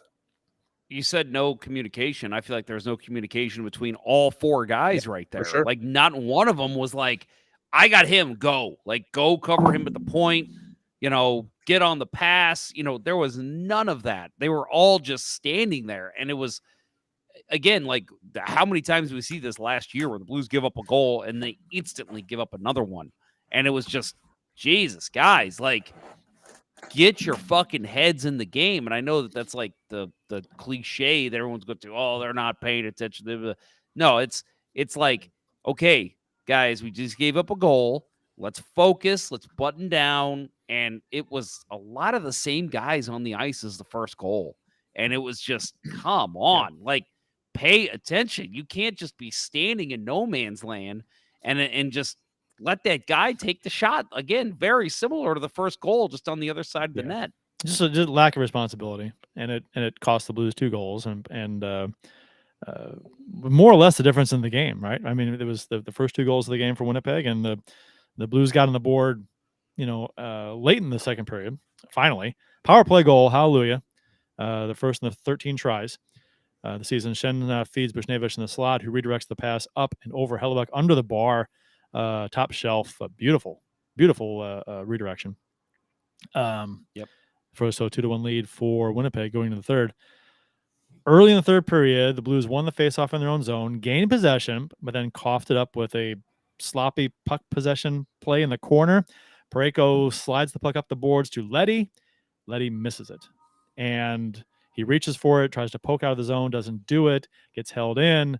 Winnipeg quickly turns it back toward the goal on a 2-on-1, and Connor beats Bennington, upper blocker from the faceoff dot. probably Bennington's softest goal of the season. But I'll say this Yes. about it, and I want to get your feedback, Bill, on this. So earlier in the game, there was a play that the Jets tried to go backdoor, similar spot on the ice, right? Left side pass across to backdoor pass to a guy, and it was a 100-mile-an-hour pass, and it didn't connect. But if it had connected, it'd been a goal. And Bennington was on the post, and he kind of went. I think he was expecting a shot, and the pass came, and he kind of fell back a little bit and wasn't there to make the save on the far side post if the pass had connected. So I'm thinking it was a very similar play to that, but this one gets shot. So he's cheating off the post, thinking passes him across. I'm not going to get burned this time by that pass, and he got burned near post this time. That's the way I thought might be going through his mind. I want Bill to respond, but I'm just going to add this too. Factor in how many backdoor chances the guy faced fucking last year too. Right. I think that factors into the mental capacity too. Right. I disagree completely with the characterization that it's a soft goal. This is a goal given up by the defense, right? Nick Leddy fumbling the puck, and Oh, sure, yeah, and Parayko, the whole situation shouldn't have happened, right? I get you. And Parayko scrambled to dive and cut it out. Yeah, that was bad. That was I didn't like that. And maybe that's the I think Bennington's a smart goalie, and he knows that other teams try that. I think if there's any fault with this, I think it's that he was too deep in his net, right? If he's out a little bit, he doesn't have to cheat to the one side, right? Whether Connor takes the shot, it's he's got it with the blocker. If he tries the pass, he can cut it off with either the glove or the pad. But I think Parayko diving kept him deep in the net. So I'm not gonna put everything on Bennington on this play. And it was an all around team failure. But to call it a soft goal, I don't like that. Okay, well let me kind of rephrase here what I meant by that is that out of all the goals he's given up this season, you can attribute some fault to him. I mean, I don't want to say it's a soft goal. A soft goal is a little harsh because actually the shot by Connor was a fucking amazing shot. And that thing was a bullet, tucked upper corner. I'm thinking even if Bennington's on the post, that spot's open. He may hit it anyway. Right. So if Connor, but to Bill's point, and I hadn't thought about that, Bill. If he comes out to challenge, he's got the angle, and it's almost impossible to get that shot maybe he through. has the angle on that. Maybe he does. Yeah. And I just think that Parayko throwing his 6'6" frame across the slot keeps Bennington from being able to challenge. Yeah, and I thought he dove too soon too. If you're gonna lay down, he laid down way too soon again. Well, it was desperate because he's trying to cover up for Letty's mistake, and it wasn't a high quality pass by Parayko to begin with. Right, but he put his partner in I'll tell you what position, and I'll tell you what, Parayko's pass, Letty should have had it. It went under his stick. Mm-hmm. Yeah. Now, granted, and Parayko was under pressure. It was a guy on his back. He was trying to get rid of it. So, and not the easiest of passes to receive, but Letty is an NHL player, and then he should receive that pass. Right. So, I mean, even if he just gets his stick on it and stops it, and then it turns over, I don't think it's a 2-on-1. It's different. It's the fact that the puck just flew by him, and then that just creates the pass across, and boom! All of a sudden, it's a chance for Kyle Connor to put it at top shelf. Yep. Like if he even just gets a stick on it, I think it's a completely different play. Yeah, and heaven help us if Kyle Connor and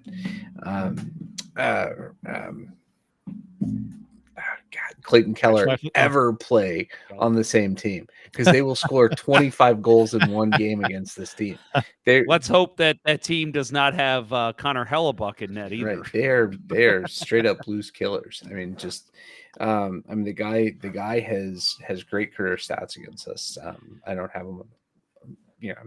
I'm not quick to the hockey reference like you boys, but he's always Patrick Laine's up there too. Yeah. That one game alone. Yeah. November of 2019, wasn't it? 2018. Right. Six goals. 4 goals. 4 goals, but what was the final of that game? Was it? Oh, it was 7-1. 7-1. Yeah. God, disgusting. Berube said about this goal that we talked about, giving up that 4-on-4 goal was unacceptable. It should have been a nothing play, and we shot ourselves in the foot there. Okay. So you want to say that, Berube? Then do something about it. Mm-hmm. Yeah. Cut Letty's ice time. Mm-hmm. You know, like that's the shit right there that I'm like, if you're going to fucking call that out, sorry, man. I love Berube. You got to do something about it. That's lip service. If Nick Letty's still getting 21 minutes tomorrow night. Right. So let me ask, what do you think the defensive change? You know, he's teased that there are going to be changes on bottom 6. But it'll be Perunovic is coming in. Tucker and Scandella. No. I think you're going to see. If anything, we're not going to see. We are not going to see Tucker head out. We'll see Bortuzzo and Scandella. Yeah, Bortuzzo in place of Scandella. That's my thought. Not Perunovic? No, I do not think. I do not pissed. think we're going to see Perunovic. I'll be annoyed. God, I hope you're wrong. I'll be annoyed. I think Tucker has been fine overall, but yeah, I'm sorry. At this point, you got to get Perunovic some minutes. And you know what? The power Jesus. play is struggling. And what is Perunovic? What is his specialty? Power play. Mm-hmm. Mm-hmm. You put Krug out there on PP1 and then Perunovic out there on PP2. I bet you that's the same player for 2 minutes. They should go 7 defensemen. Okay. And then bring in Perunovic and Bortuzzo in place of Tucker. Yeah. So go 7 defensemen. Right. But who's the forward that you take off? Alexandrov? Well, he didn't play when Bushnevich was back. Oh, right. So it'd be Toropchenko or Neighbors. I would say Neighbors. Toropchenko and Neighbors. No, I'd say Neighbors had an incredible game against Winnipeg. I don't take him out. I would say I thought Neighbors game was against Pittsburgh, right? Yeah, but I thought Neighbors played really well last night, though. He was all over the puck. Well, I think if you take out anyone on forward, it's probably Sammy Blais. You think? Yep. I think so. Not Toropchenko either, because he had another. No, I'm not dissing on Toropchenko. I'm trying to, You know who? Make room. Honestly, at this point, we'll talk about it later, I'm sure. But Kevin Hayes, I think, has been the weakest Blues forward. Yeah, I agree, and that's we'll talk about that in a little bit. Yeah. So late in the third period with a score 3-1 Winnipeg, Bennington pulled. The Blues caught a break when Winnipeg turned the puck over behind their net due to pressuring forecheck by Saad and Bushnevich. Bushnevich tries to quickly feed in front. It goes off a Jets player right to Thomas, who picks the low blocker on Hellebuck. Only down by 1 now with 3:23 to go. But then Winnipeg added an empty net goal with 1:50 to go, and that was the final. So what happened? I mean, listen, they pulled the goalie with 4 minutes left, and I was pissed because I'm like, Jesus Christ, I get you're down 2 goals. Guess what? It worked out. Okay, 3-2. At least he waited until we had possession. You know what I mean? But he didn't do it the second time. Didn't do it the second time, no. The second time, the Blues had it in the corner, and then they kind of shoveled it forward, and then he pulls Bennington right when Winnipeg gets the puck And it was back. like 3 minutes to And go, I'm like, or 2. What are you doing, man? Get some decent ozone pressure and then pull the goalie. I can't. Yeah, but you tell you how many times I've said that. No, it frustrates the hell out of me. They've the big swing with being super aggressive with pulling the goalie just drives me nuts. I hated that as a goalie playing. Like, that was the last thing I wanted to do, because every goalie's going to think, God, this is my fault because I gave up one more or however many. But to me, that getting chipped, 2 guys getting chipped on that play, 1 chip off the boards beat 2 guys, and it was like Olay.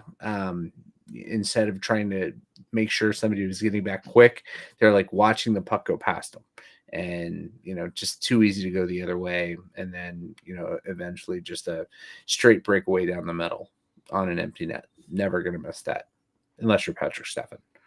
We did a whole show on that again. Blues only had 4 shots on net in the fourth period when trailing in this game, which was kind of pathetic. St. Louis has lost its past 4 games in Winnipeg. The Blues are once again outshot 30-20. Bennington stopped 24-27. The Blues won the faceoff battle in this game, 64.8% to 35.2%. MoneyPuck's deserved to win-o-meter had the Blues winning this game 55.8% of the time in 1,000 simulations using advanced stats. So this is the first time this season that the Blues have been on the winning side of the deserved to win-o-meter on MoneyPuck. I think overall they played a very good game. I thought so. It was I thought just I was frustrated with the zone time and the offensive zone time was pissed me off.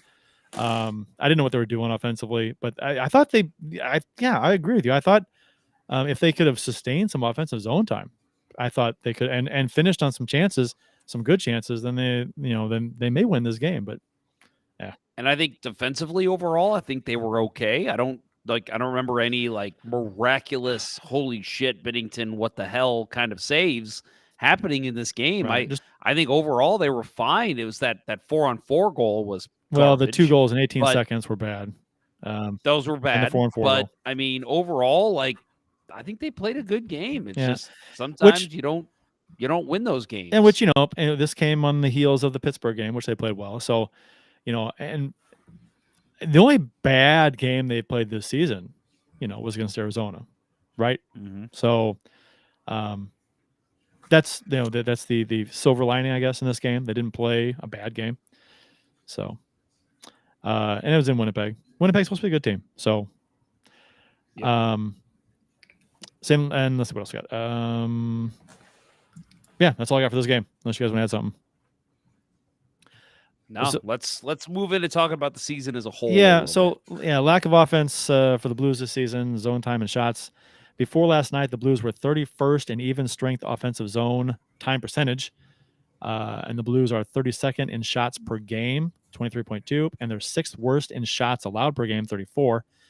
So I'll say that again. We kind of said this earlier.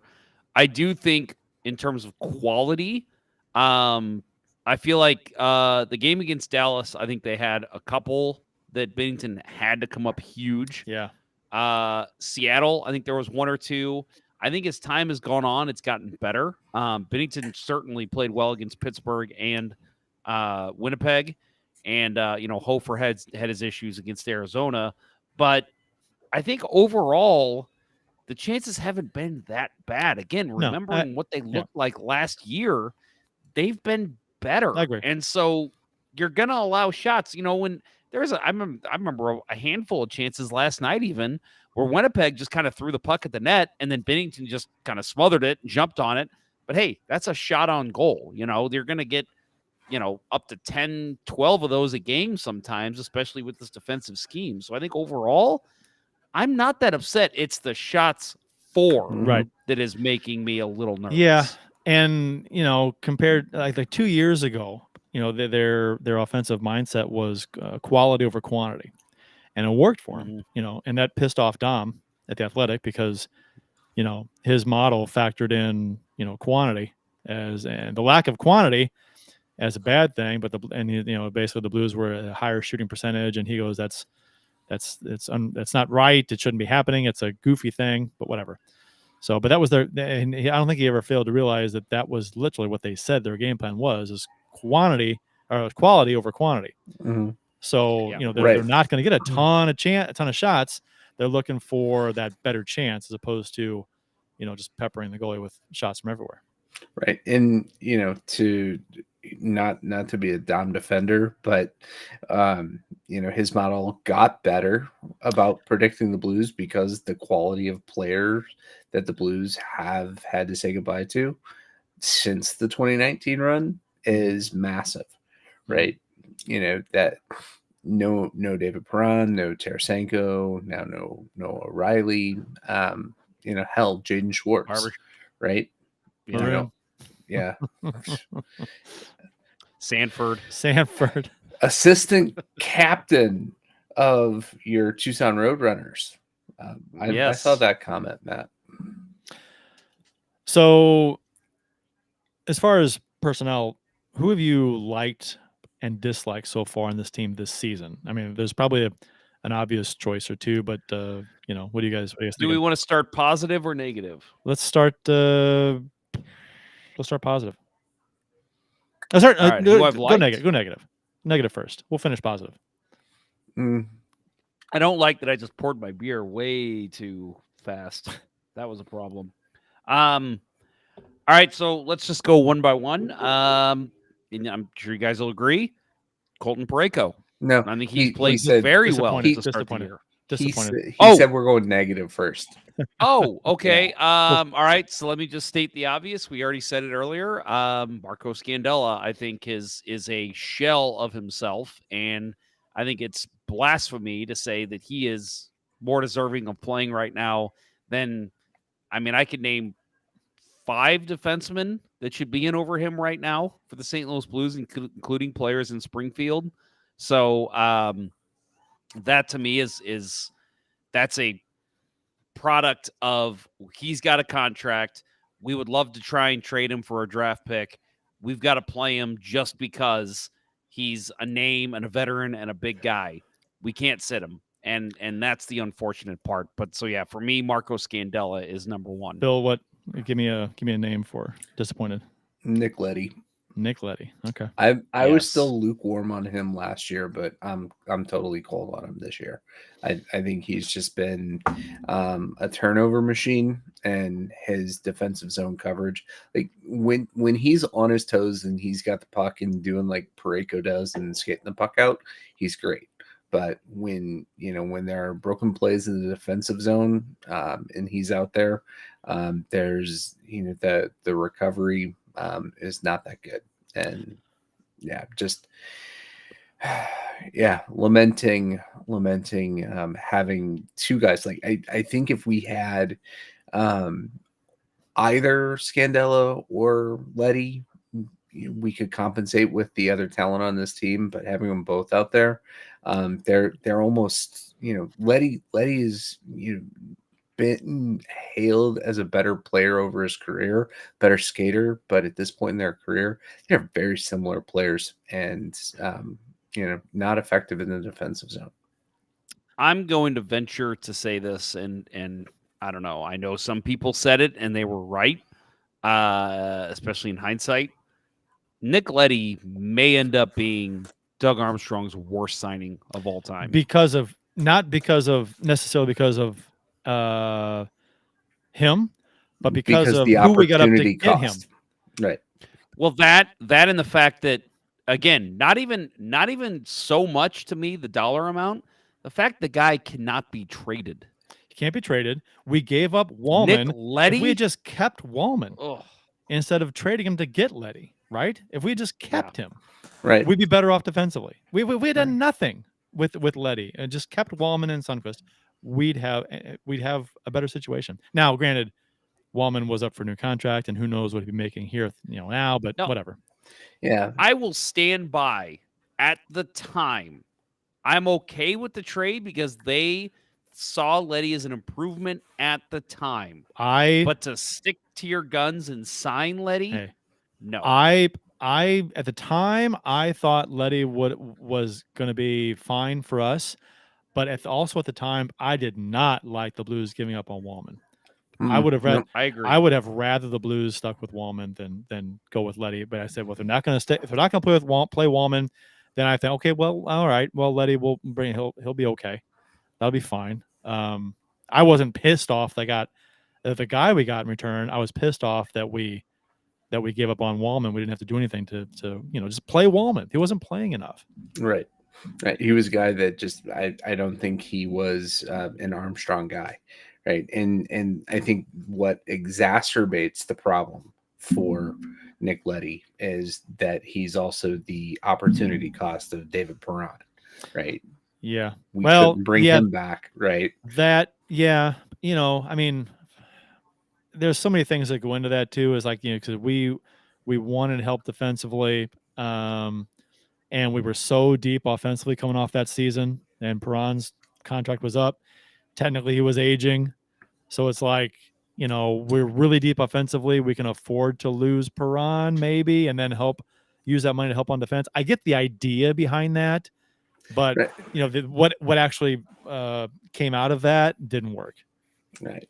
So, Yeah, I mean, just tying that though to the trade that we didn't have to make with Wallman. you're right. I know. Right. I know. The whole picture is just probably And- the worst set of decisions that Armstrong's made. And I'll say that I think that if they don't sign Letty and let him walk and then go somewhere other direction on D, I think I'm still okay with that trade at this point, because I would have said Jake Wallman was never going to play here for whatever reason under Berube and Armstrong, so you might as well get something for him. Blues made a run with Letty, sure, but that's a whole signing Letty after that. Mhm. That was the mistake. You know what this reminds me of? That was the major mistake. This reminds me of a little bit of Elliot when they wouldn't when they traded Halak, right? And they didn't want they had Elliot and Halak, and they didn't want to give Elliot the number one job, so they brought in his name? Miller. When they traded Halak and brought in Miller, and my mindset at the time was, why aren't they giving Elliot the number one job? Why aren't they playing him more? And I said, well, okay, if they're not going to play Elliot, if they won't give him that job, then I was fine with bringing in Miller, because they weren't going to play. Because so I was okay. That's fine. I was. People like to make fun of Armstrong for the the minuscule percentage upgrade or whatever 5%. 5%. But I mean, but there's some truth to that. If you can get a little bit better, why not do it in your mind if you think you are? So, and Miller didn't pan out here at all. So that flopped. So that kind of reminds me of this a little bit. If they weren't going to play Wallman, okay, well then go after a guy that they will play and should, and hopefully works out. But that didn't. So same kind of thing for me. All right, Kurt, who's your most disappointing? Hayes. Outside of the ones we've mentioned. Hayes is the guy. He hasn't done anything. He has 1 assist in 5 games. He's the only time I notice him out there is basically when he's not making a play. When he's not making a play, like he seems slow. He seems so slow out there, and lost. Like he doesn't know where anybody is half the time. It's just he just looks out of place.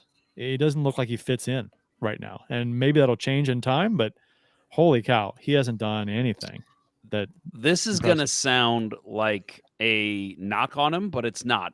Coming in to the Blues, I was actually expecting a Yori Laterra type player, and I know that sounds ridiculous because he is hated here.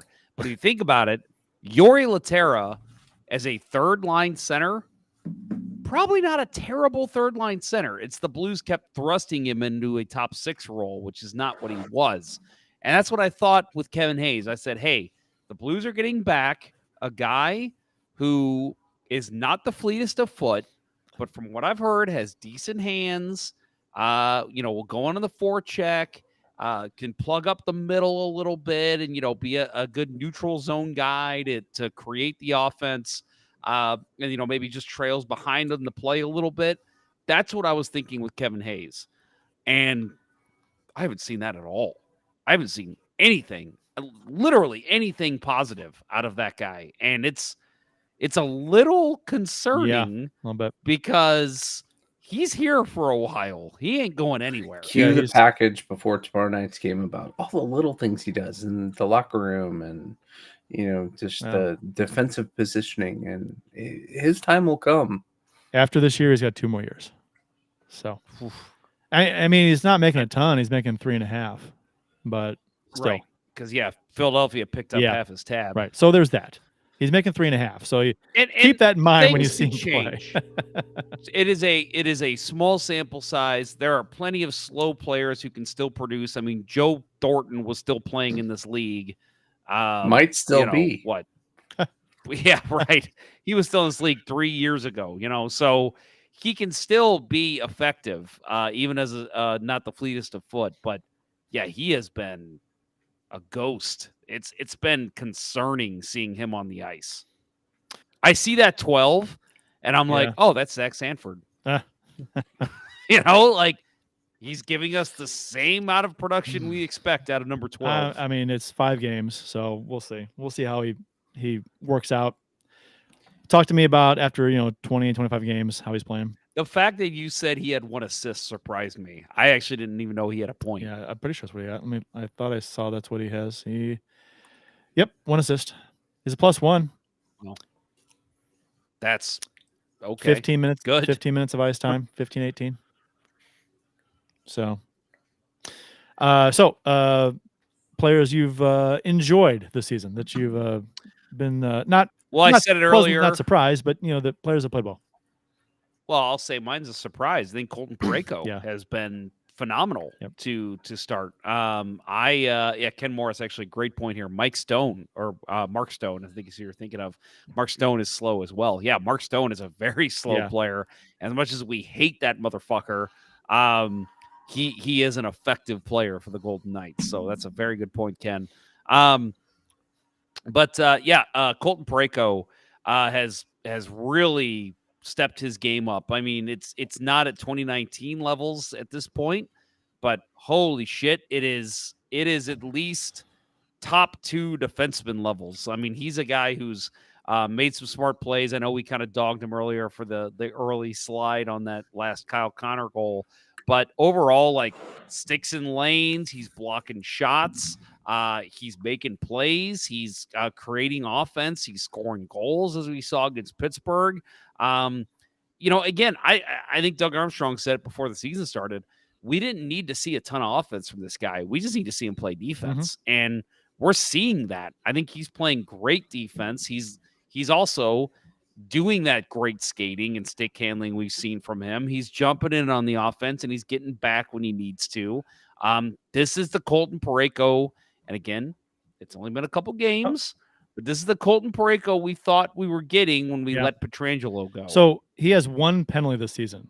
Do you guys know what it is? It's not delay a game. I was going to say, right, and no delay of game penalties in 5 games this season. So that's because he's skating the puck and not and trying to clear it. Right, hooking. It was a hooking penalty, wasn't it? I think you're right. Yeah. So and Bill, Brandon Saad. Yeah, good one. There was a guy that, like, when I tuned into the one preseason game I watched, I'm like, oh, he's still on this team. Like, completely not thinking about the guy whatsoever. Figure, he's getting up there. He's kind of our elder statesman in the locker room. And, if he can bring, some kind of level of maturity to help bring the young guys along, great. But he has just, he's playing, so much better than I would have expected at this point in his career, and having such great impact on these games. I mean, that we covered the Pittsburgh game.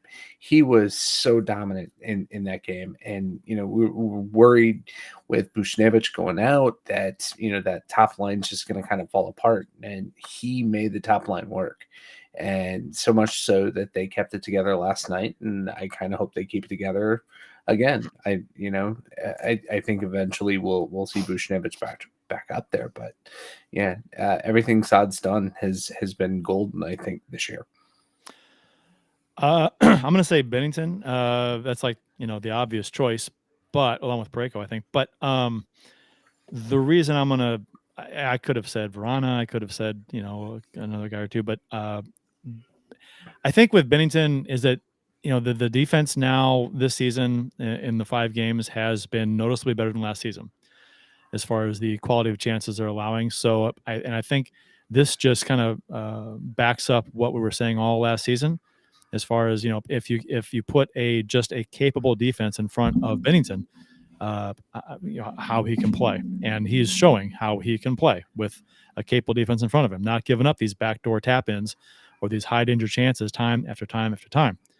So, and he's been solid. He's been good. He's got the one, like we talked about, and not even really a soft goal, but just the one goal against him on him that's, you like to see him play a little differently, but that's about it. So in 4 games. So I've loved the way he's played, and that doesn't surprise me he's playing this way. I'm just glad to see it because of basically the team playing better in their own zone. So I could say, what's played well has been, own zone defensive play, keeping shots to the outside, letting Bennington see stuff, blocking a lot of shots. They've blocked a number of shots this season, typically blocking more than their opponent, which is misleading in one regard because that just means that you don't have a lot of zone time and a lot of shots going towards the net, so they don't have the opportunity to block a lot of shots when you do, when they're peppering you. So, but still, you're playing better in your own zone, and the goaltender on paper looks better because of it. So, but we said this last season. We said that you put a better defense in front of him, he will put up better numbers, and that's exactly what's happening. I'll add to your defensive play comment being better. I think actually, even though they haven't had sustained pressure and they haven't scored a ton of goals, I think the breakout overall has been better. How many times did we see the Blues try to break out and then turn the puck over at center, and all of a sudden it's a 3-on-1 the other way? Yeah, I mean, it wasn't just Letty. I mean, it was Parayko. It was. I was talking about Letty in the last game. Right. Yeah. Right. But yeah, I mean, it was rampant in almost every game last year. So to see the breakouts actually result in the Blues even just getting the puck deep and other times actually getting chances and getting shots on goal, that's a huge improvement from what we saw from last year. So I don't know if that's just a mindset competitive kind of thing, like, this is the team going forward, so we just got to learn to do this together, or if it's a coaching change. I don't know what it is, but overall, first 5 games, I felt way more comfortable when the Blues are actually breaking the puck out of their zone. Yeah. And I'll say, to Kurt's comments about Bennington, the thing that has, been the most enjoyable for me is, the national media, picture that gets painted of him as, unhinged lunatic. And he has been just steady and cool as they come. Right. He's even on that disallowed goal, the goal they challenged. He was like, he didn't throw a stink about it. That was showing zero emotion in the net, and that's what I want to continue to see from him. Right. Well, that he's 30, he's married, he's got to be past that at this point. Well, and the thing that annoys me, and this is probably all media and just media commentary, like when something bad happens to someone, you never hear about, oh, well, actually, it turns out that didn't happen, and good news came from it. The fact that right now Bennington's playing great, and again, it's only 5 games into the season, but have you seen one tweet or one thing from any of the national media members being like, hey, kudos, Jordan Bennington's making me eat my words from last season. He looks great. Like, no, of course not. We're not going to hear that all season. No. He's got one bad game, and we're going to hear, well, there's Jordan Bennington we know. Yeah, well, so there was a piece that Wyshynski put out for reasons to watch every team going into the Frozen Frenzy last night, and he gave him that sideways compliment that, basically along the lines of what I was saying, right? The Blues goalie who's, known for the 2019 Cup run, but better known for, fighting in that, right? He's actually putting up numbers, and quoted, what was the expected goals against, and, said he's playing really well right now. Will he keep it up? Okay. Oh, so okay. that is to be fair. Yeah. To be fair. I mean, it's just the truth. He's just reporting on the truth. So right. Yeah. No, it's a good point though. Obviously, anything you say about anybody at this point in the season, it's like, wow, he's playing really well. Can he keep it up? It's been, it's early, a week and a half into the season, whatever. So that makes complete sense. Next up for the Blues. I was going to ask, any other notable mentions anybody has for either good or bad? I mean, we can go and do every player, but we'd be here forever. Let's do it. No. Let's have a 5-hour show. No. No, I'll say my only other mention would be I've not enjoyed and we've kind of touched on this all night. Craig Berube overall. I didn't like, and we didn't talk about this. I did not like the option to go to Hofer in the third game. I get his reasoning that, well, this is a great break in the season. We just had 3 days off or 4 days off or whatever. And, we want to get Hofer in there and see some time. Dude, Bennington was rolling. I did not understand making that change at that game. Division game too. Mhm. Yeah. You want to play him against out of the division or something on a away game. You got a couple games coming up here against Calgary and Edmonton. Edmonton is struggling to open the year, and McDavid's not playing. Like, why not play him against fucking Edmonton? Yeah, that and just overall, again, like the fact that Scott Perunovich has not seen any NHL minutes yet, that is shocking to me. Scandella in there every game is a fucking joke at this point. And his insistence to just keep going back to the well with those guys. Let's see a change. Let's get these guys some minutes. You got 21 guys on the roster. You had a couple. Well, Arizona was the bad loss, but you've had a couple losses. Why not see what else you got in some of these other guys? I actually want to see more of Shen. Shen hasn't. He's got 1 assist in 5 games. He's just haven't seen enough out of him right now. As captain, lead example on the ice. But it was a great assist last night. Yeah, but it was. But still, I want to see more out of him. He's the captain of this team. Needs to be more of an impactful player on the ice, to me. So, next up for the Blues, we got Thursday at Calgary, 8 p.m. Friday at Vancouver, 9 p.m. Back-to-back games, and then Wednesday, after a few days off, November 1st at Colorado. First really big game of the season. I guess you don't count Dallas, but Colorado right now 6-0, right? Yep. Yeah. Yep. That was like the one game that I paid attention before my mind just turned off with the overwhelming too many things going on the screen from last night. And it was like, oh, looks like the Islanders are going to finally knock them off. And every time they would jump back to the game, Colorado's coming back and then eventually took it over. They are scary good. They're a buzzsaw right now. Yeah.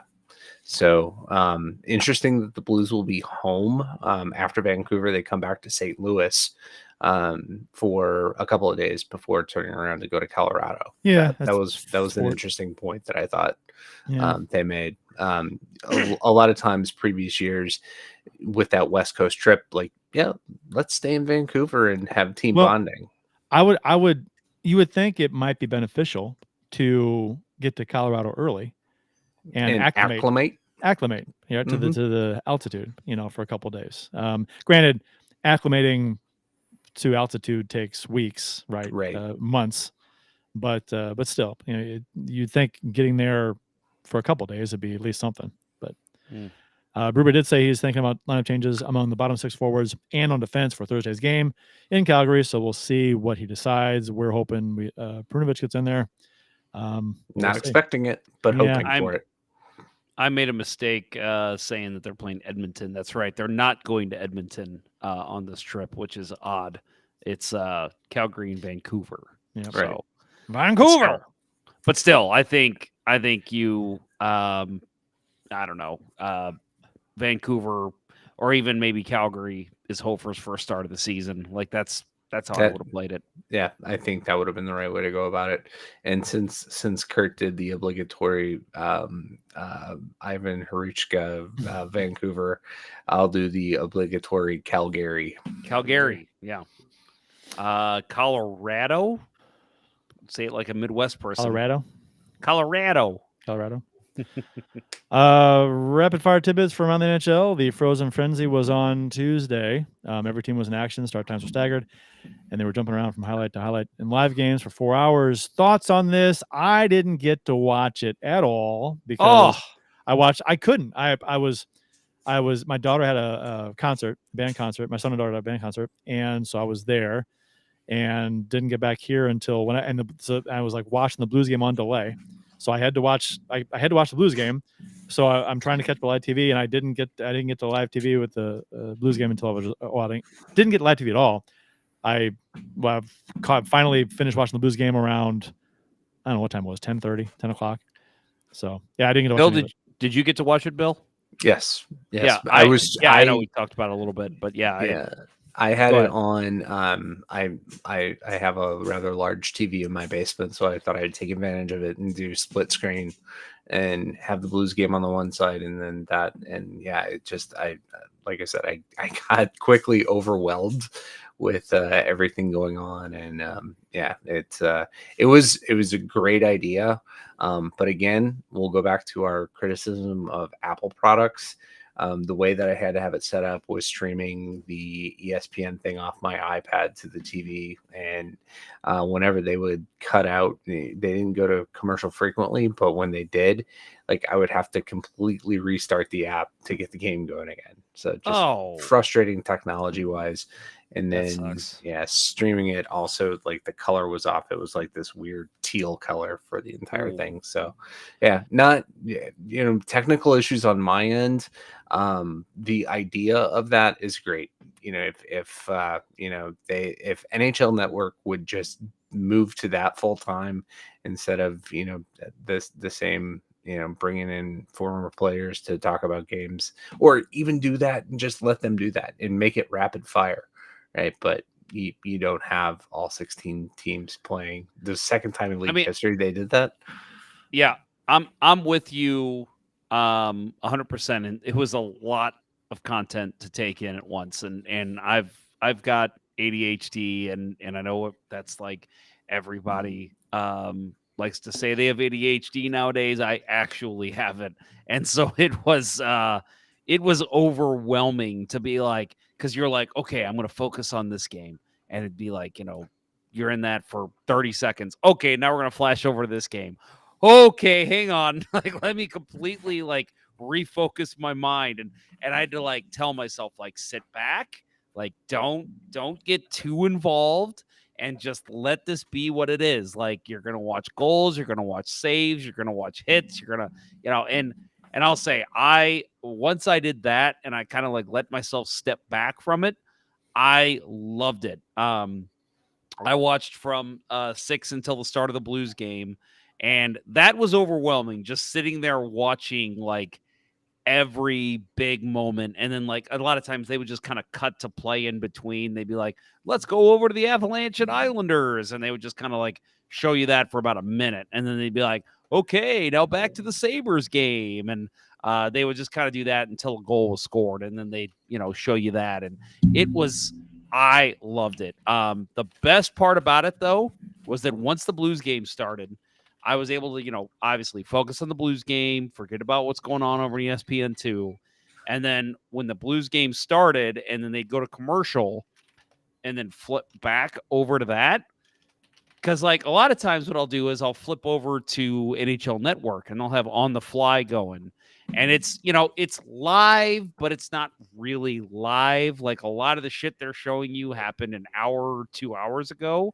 So for this to be, like, actually caught up on what is going on in the game, in the moment, was really cool. And then the same thing with intermission. Like, intermission came, boom, turn on Frozen Frenzy, watch that for 17 minutes, go back to the Blues game. Like, that was perfect, because it was just, oh my God, there's so much going on. And, and I'm just flipping through other games. Like, and again, the NHL with their terrible scheduling of, like, all games are going to start at 7 or 8 or 9:30. So, like, you flip off the Blues game at intermission and every other game's on intermission. That wasn't the case here. You're watching, because they staggered the times, there's something going on at all times. And so it was so cool to be able to just flip through and be like, I'm just going to sit here and watch this for 18 minutes. It was so cool. I loved it. Hopefully they'll do it again. Like, it'd be nice if in the future they could do it. And I don't know how many opportunities they'll have to do it this season. Probably not with every team in action, but maybe they'll have with a night with most teams in action that could do it. You figure Stagos- Saturday nights would be great for it. Yeah, Exactly. All the teams wouldn't have to be going on. I mean, they could just do a night where almost every team is, going. I mean, I know why they picked that night, but yeah, I agree. I mean, you could even do it with just 10, 12 teams in action. Yeah, and hopefully, if it goes over well, hopefully that next season they can plan on it, like do it once a week or a couple times a month. Just to have to plan on doing this, and I would love to watch it. Did not get to. Last night. Matt Harris says, I actually really enjoyed ADHD hockey. Always something happening. Switched it off right when the Blues came on, though. Yeah. It was cool, Kurt. It's a shame you missed it. I really hope they do it again for you because it was really entertaining. The NHL announced it was reversing the ban on Pride tape effective October 24th. The NHL announced in June that teams are no longer allowed to wear specialty jerseys during warm-ups, practices, or games during nights that supported causes like pride or military appreciation. The league further clarified that on-ice player uniforms and gear worn in warm-ups, official team practices, and games could not be altered to reflect specialty theme nights. That included the use of Pride tape, rainbow-colored stick tape that's been used in support of the LGBTQIA+ community for several seasons. The league said that the ban on Pride tape was to prevent teams and players from using it as an end around to violate the new uniform policy. Isn't that some shit? Because they said that no players would wear the jerseys for the theme appreciation nights on the ice because it was a distraction. It became a distraction because some players were wanting to opt out of it or opted out of it. So it was just about the jerseys and the players not. So they didn't want players to, be forced to do anything and be ridiculed in the public because of it. Okay, so on one hand you can understand the league's decision making process there, whether you agree with it or not. But then to overstep and extend it to tape, it's like, what? Why? This wasn't an issue. Let players, if players want to opt into this and just do tape, it has nothing to do with the uniform at all. The pants, jersey, gloves, nothing. Well, and what I don't understand is like, and I know that, they were, okay. I'm trying to understand their logic. I think what their mindset was, okay, we've gotten rid of the jerseys. Now people are going to start focusing on the tape and saying, get rid of the tape just so we don't have to deal with that. But to me, I honestly feel like even the fucking bigots who are upset over the whole pride thing in general, I don't think they're even going to notice the tape. No, not really. For one, No. Like the people in the arena, they might look at it and see, oh, that sucks. But I don't think those people are even jumping on social media for that. Like the tape is such a minuscule, minor thing. And then the people that are watching on TV, they're not noticing it because they're not watching the warm-ups on TV. So what the hell are you doing banning pride tape? They moved the goalposts. The NHL did because they were trying to do one thing, but then so that players wouldn't be forced or felt bad or whatever about opting out of this. But then they said, oh no, and then they found out that players would use pride tape to get around to show support because they wanted to. And then the league says, oh, you can't do that now. We're gonna widen this to cover that. And it's like, well, hold on, what's the message now? Right. They're changing it. Right. They tried to solve a problem that didn't exist. Yeah, and they were trying to basically just get everything off the ice entirely, which is stupid because in the rules it says it doesn't limit tape to black or white. It says any color. Right. So that's part of the CBA. That's part of what they agreed to. If they were gonna start finding players, that was gonna be a problem because I'm sure the NHLPA would have then fought that. Right. So, and 100%. Yeah. Right. And we would be remiss if we didn't say stick taps to Travis Dermott for having the balls to be the guy that did it. right? And the league backed down. I mean, it wasn't his direct challenge, right? But he was the guy that did it and forced the issue to the forefront. And Mhm. also, Scotiabank, right, in Canada, major sponsor, Yep. and they gave away Pride tape at their locations, and Yep. it's like, shove it up your ass, Gary. Encouraging people to use it, Right. right? So I mean, Right. yeah. Yeah. So and when a major player in the NHL sponsorship, Mhm. sponsor Scotiabank does that, the league's going to listen. Yeah. A lot of And money it coming from them. it to me, it was sad that you have, you made a lot of progress with that. And, you have these influencers in the game, like Brian Burke, right? He's been, influencer in a different term than we're used to using for social media, right? The guy's been around the league forever. And it's something that's, he has been a champion of. And for the league just to shit on it, I couldn't believe that was the direction we're going.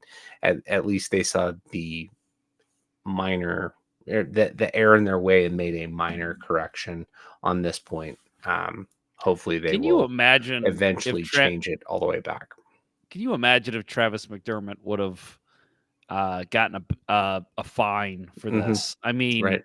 it would have been all Well, over every single news state. Like That- CNN probably Yeah. would have reported on Right. that. The Right. NHL was creating negative PR here, Mhm.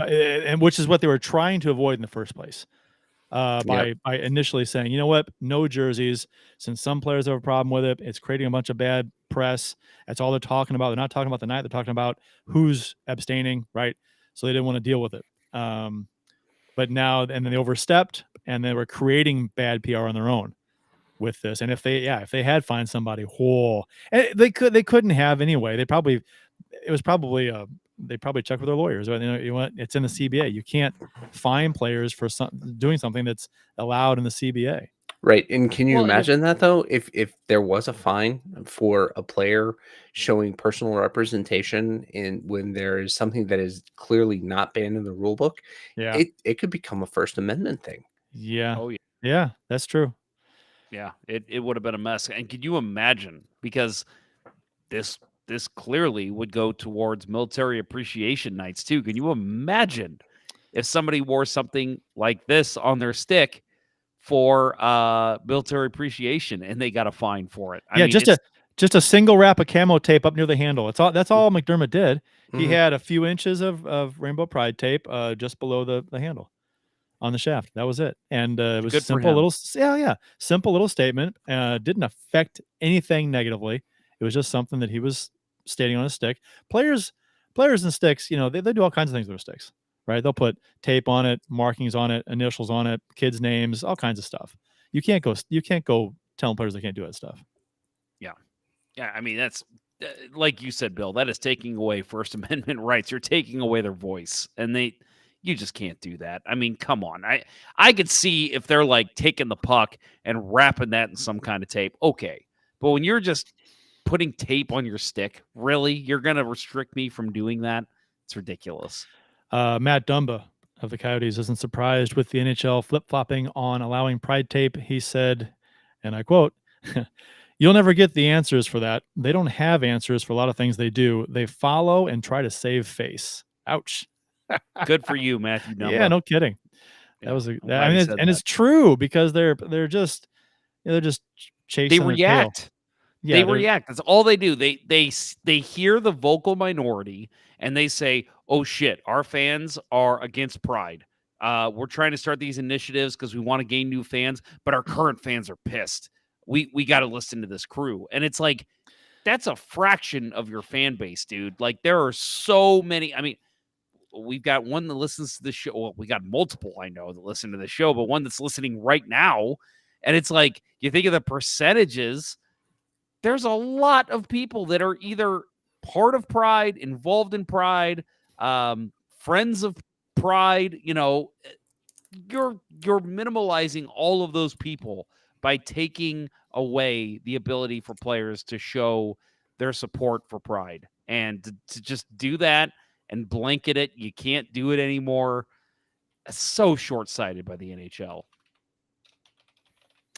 Yeah, it's embarrassing, and they need to just shut up about stuff in the future and stuff that I don't know, run it by focus groups, do large polls amongst a diverse group of people just to make sure that you're not pandering to a vocal minority and then pissing off 89% of the fan base. Because you got to figure, I mean, let's say, okay, I'm throwing numbers out there, but let's just say 70% of people that are Blues or hockey fans, NHL fans particularly, don't give a shit about Pride either way. Let's just say it's 70%.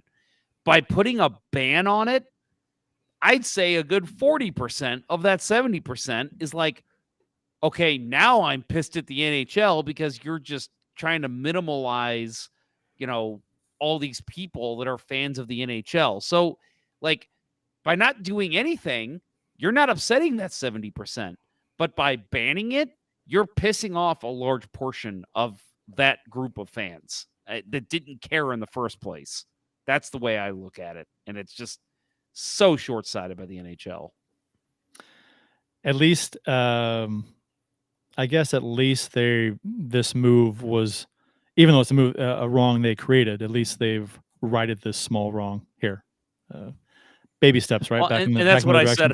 That's what I said on Twitter. I'm like, hey, it's the small victories, but I'm like, really, at the end of the day, this shouldn't be considered a victory at all because it should have just been the status quo. And I guess you can blame the media too for a lot of this because when a Pride Night did happen, what eventually, because of Provorov, right? Provorov, what became the story? Every time there's a Pride Night, who's not wearing the jersey? Is anybody opting out? Who's not wearing it? And that was the story. It wasn't, and that wasn't the NHL's doing. That was, although it was their doing and allowing players to opt out of it. So, but then that's a gray area too. Do you want to make players wear the jersey if they really don't want to? If it's against their personal beliefs, however fucked up those beliefs may be. So that's a rough area. I understand the NHL's in between a rock and a hard place there as far as how they want to handle that. I get it, but yeah. So I don't know. Hopefully it swings back the way a little bit and they can figure something out to allow representation of these special events and stuff on actually to be displayed on the ice a little more with jerseys and whatnot. Yeah, I'll be interested to see how much comes out during the next CBA negotiation, which thankfully not soon, that the players will push on these issues. Yeah, I mean they've got I'm drawing a blank on his first name, but Prokov, the prospect. I don't know if he'll ever play in the NHL, but first openly gay professional hockey player. Yeah. Maybe at that point you've already got a couple of them, and so those teammates are going to be like, "Hey, we got to push on this stuff because we want these guys to feel represented." That's all I got, guys. We'll wrap up the show. That's all I got. I did want to say one thing. Tomorrow morning at 8:30 a.m., I'll be on with Randy Molman, KXOK 102.9 FM in St. Louis, KXOK.com if you want to listen online. Why 8:30. Is that not in the announcements? I don't know. I forgot. I forgot about it. I forgot. It should have been 8:30. 8:30. Yeah, 8:30 to probably 8:45, 8:50, something like that. We'll be on Talking Blues Hockey. What was Randy the website again? KXOK.com, and it's 92.9 FM in St. Louis. Probably comes in better in St. Louis. Outside St. Louis, it gets kind of fuzzy. All right, I'm going to pull it up now so that way I remember in the morning. Yeah, and they always put it out as a podcast later in the day, so I'll share that link when it comes out of the podcast on Twitter, so folks can listen if they want to later. Says it's on air FM 102.9 and 92.9. And 92.9. Okay. Yeah. Wow. Taking up 2 spots on the dial. Nice. Twice as good. And you said you were with the Mole Man, huh? Yeah, Mole Man. Yeah, he has good me man. on a few times a year. Yeah, it's just to talk hockey and stuff. It's fun.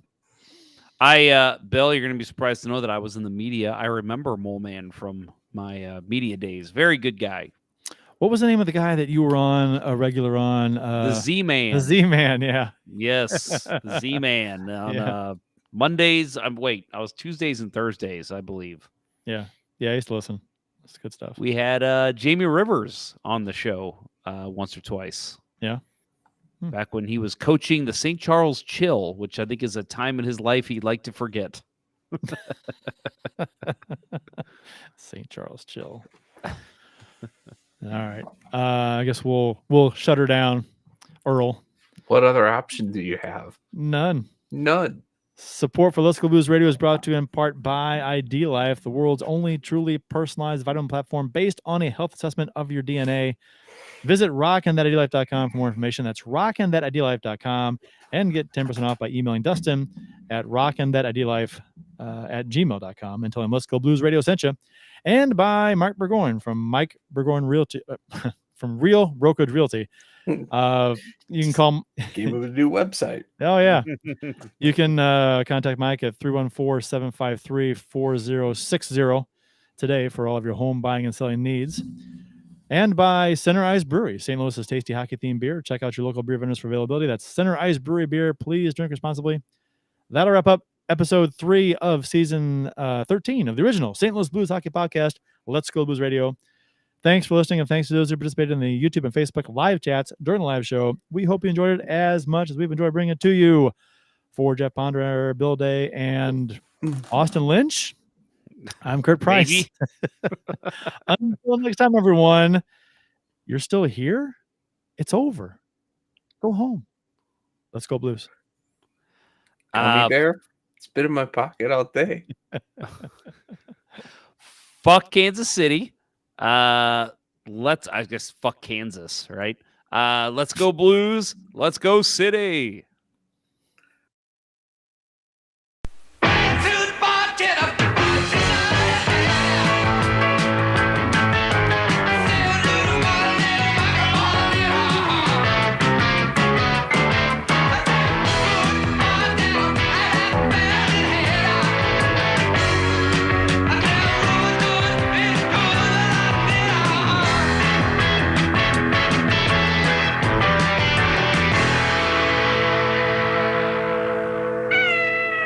Sit, Ubu, sit.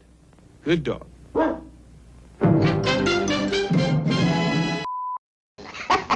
You thought I was going to say, son of a bitch, didn't you?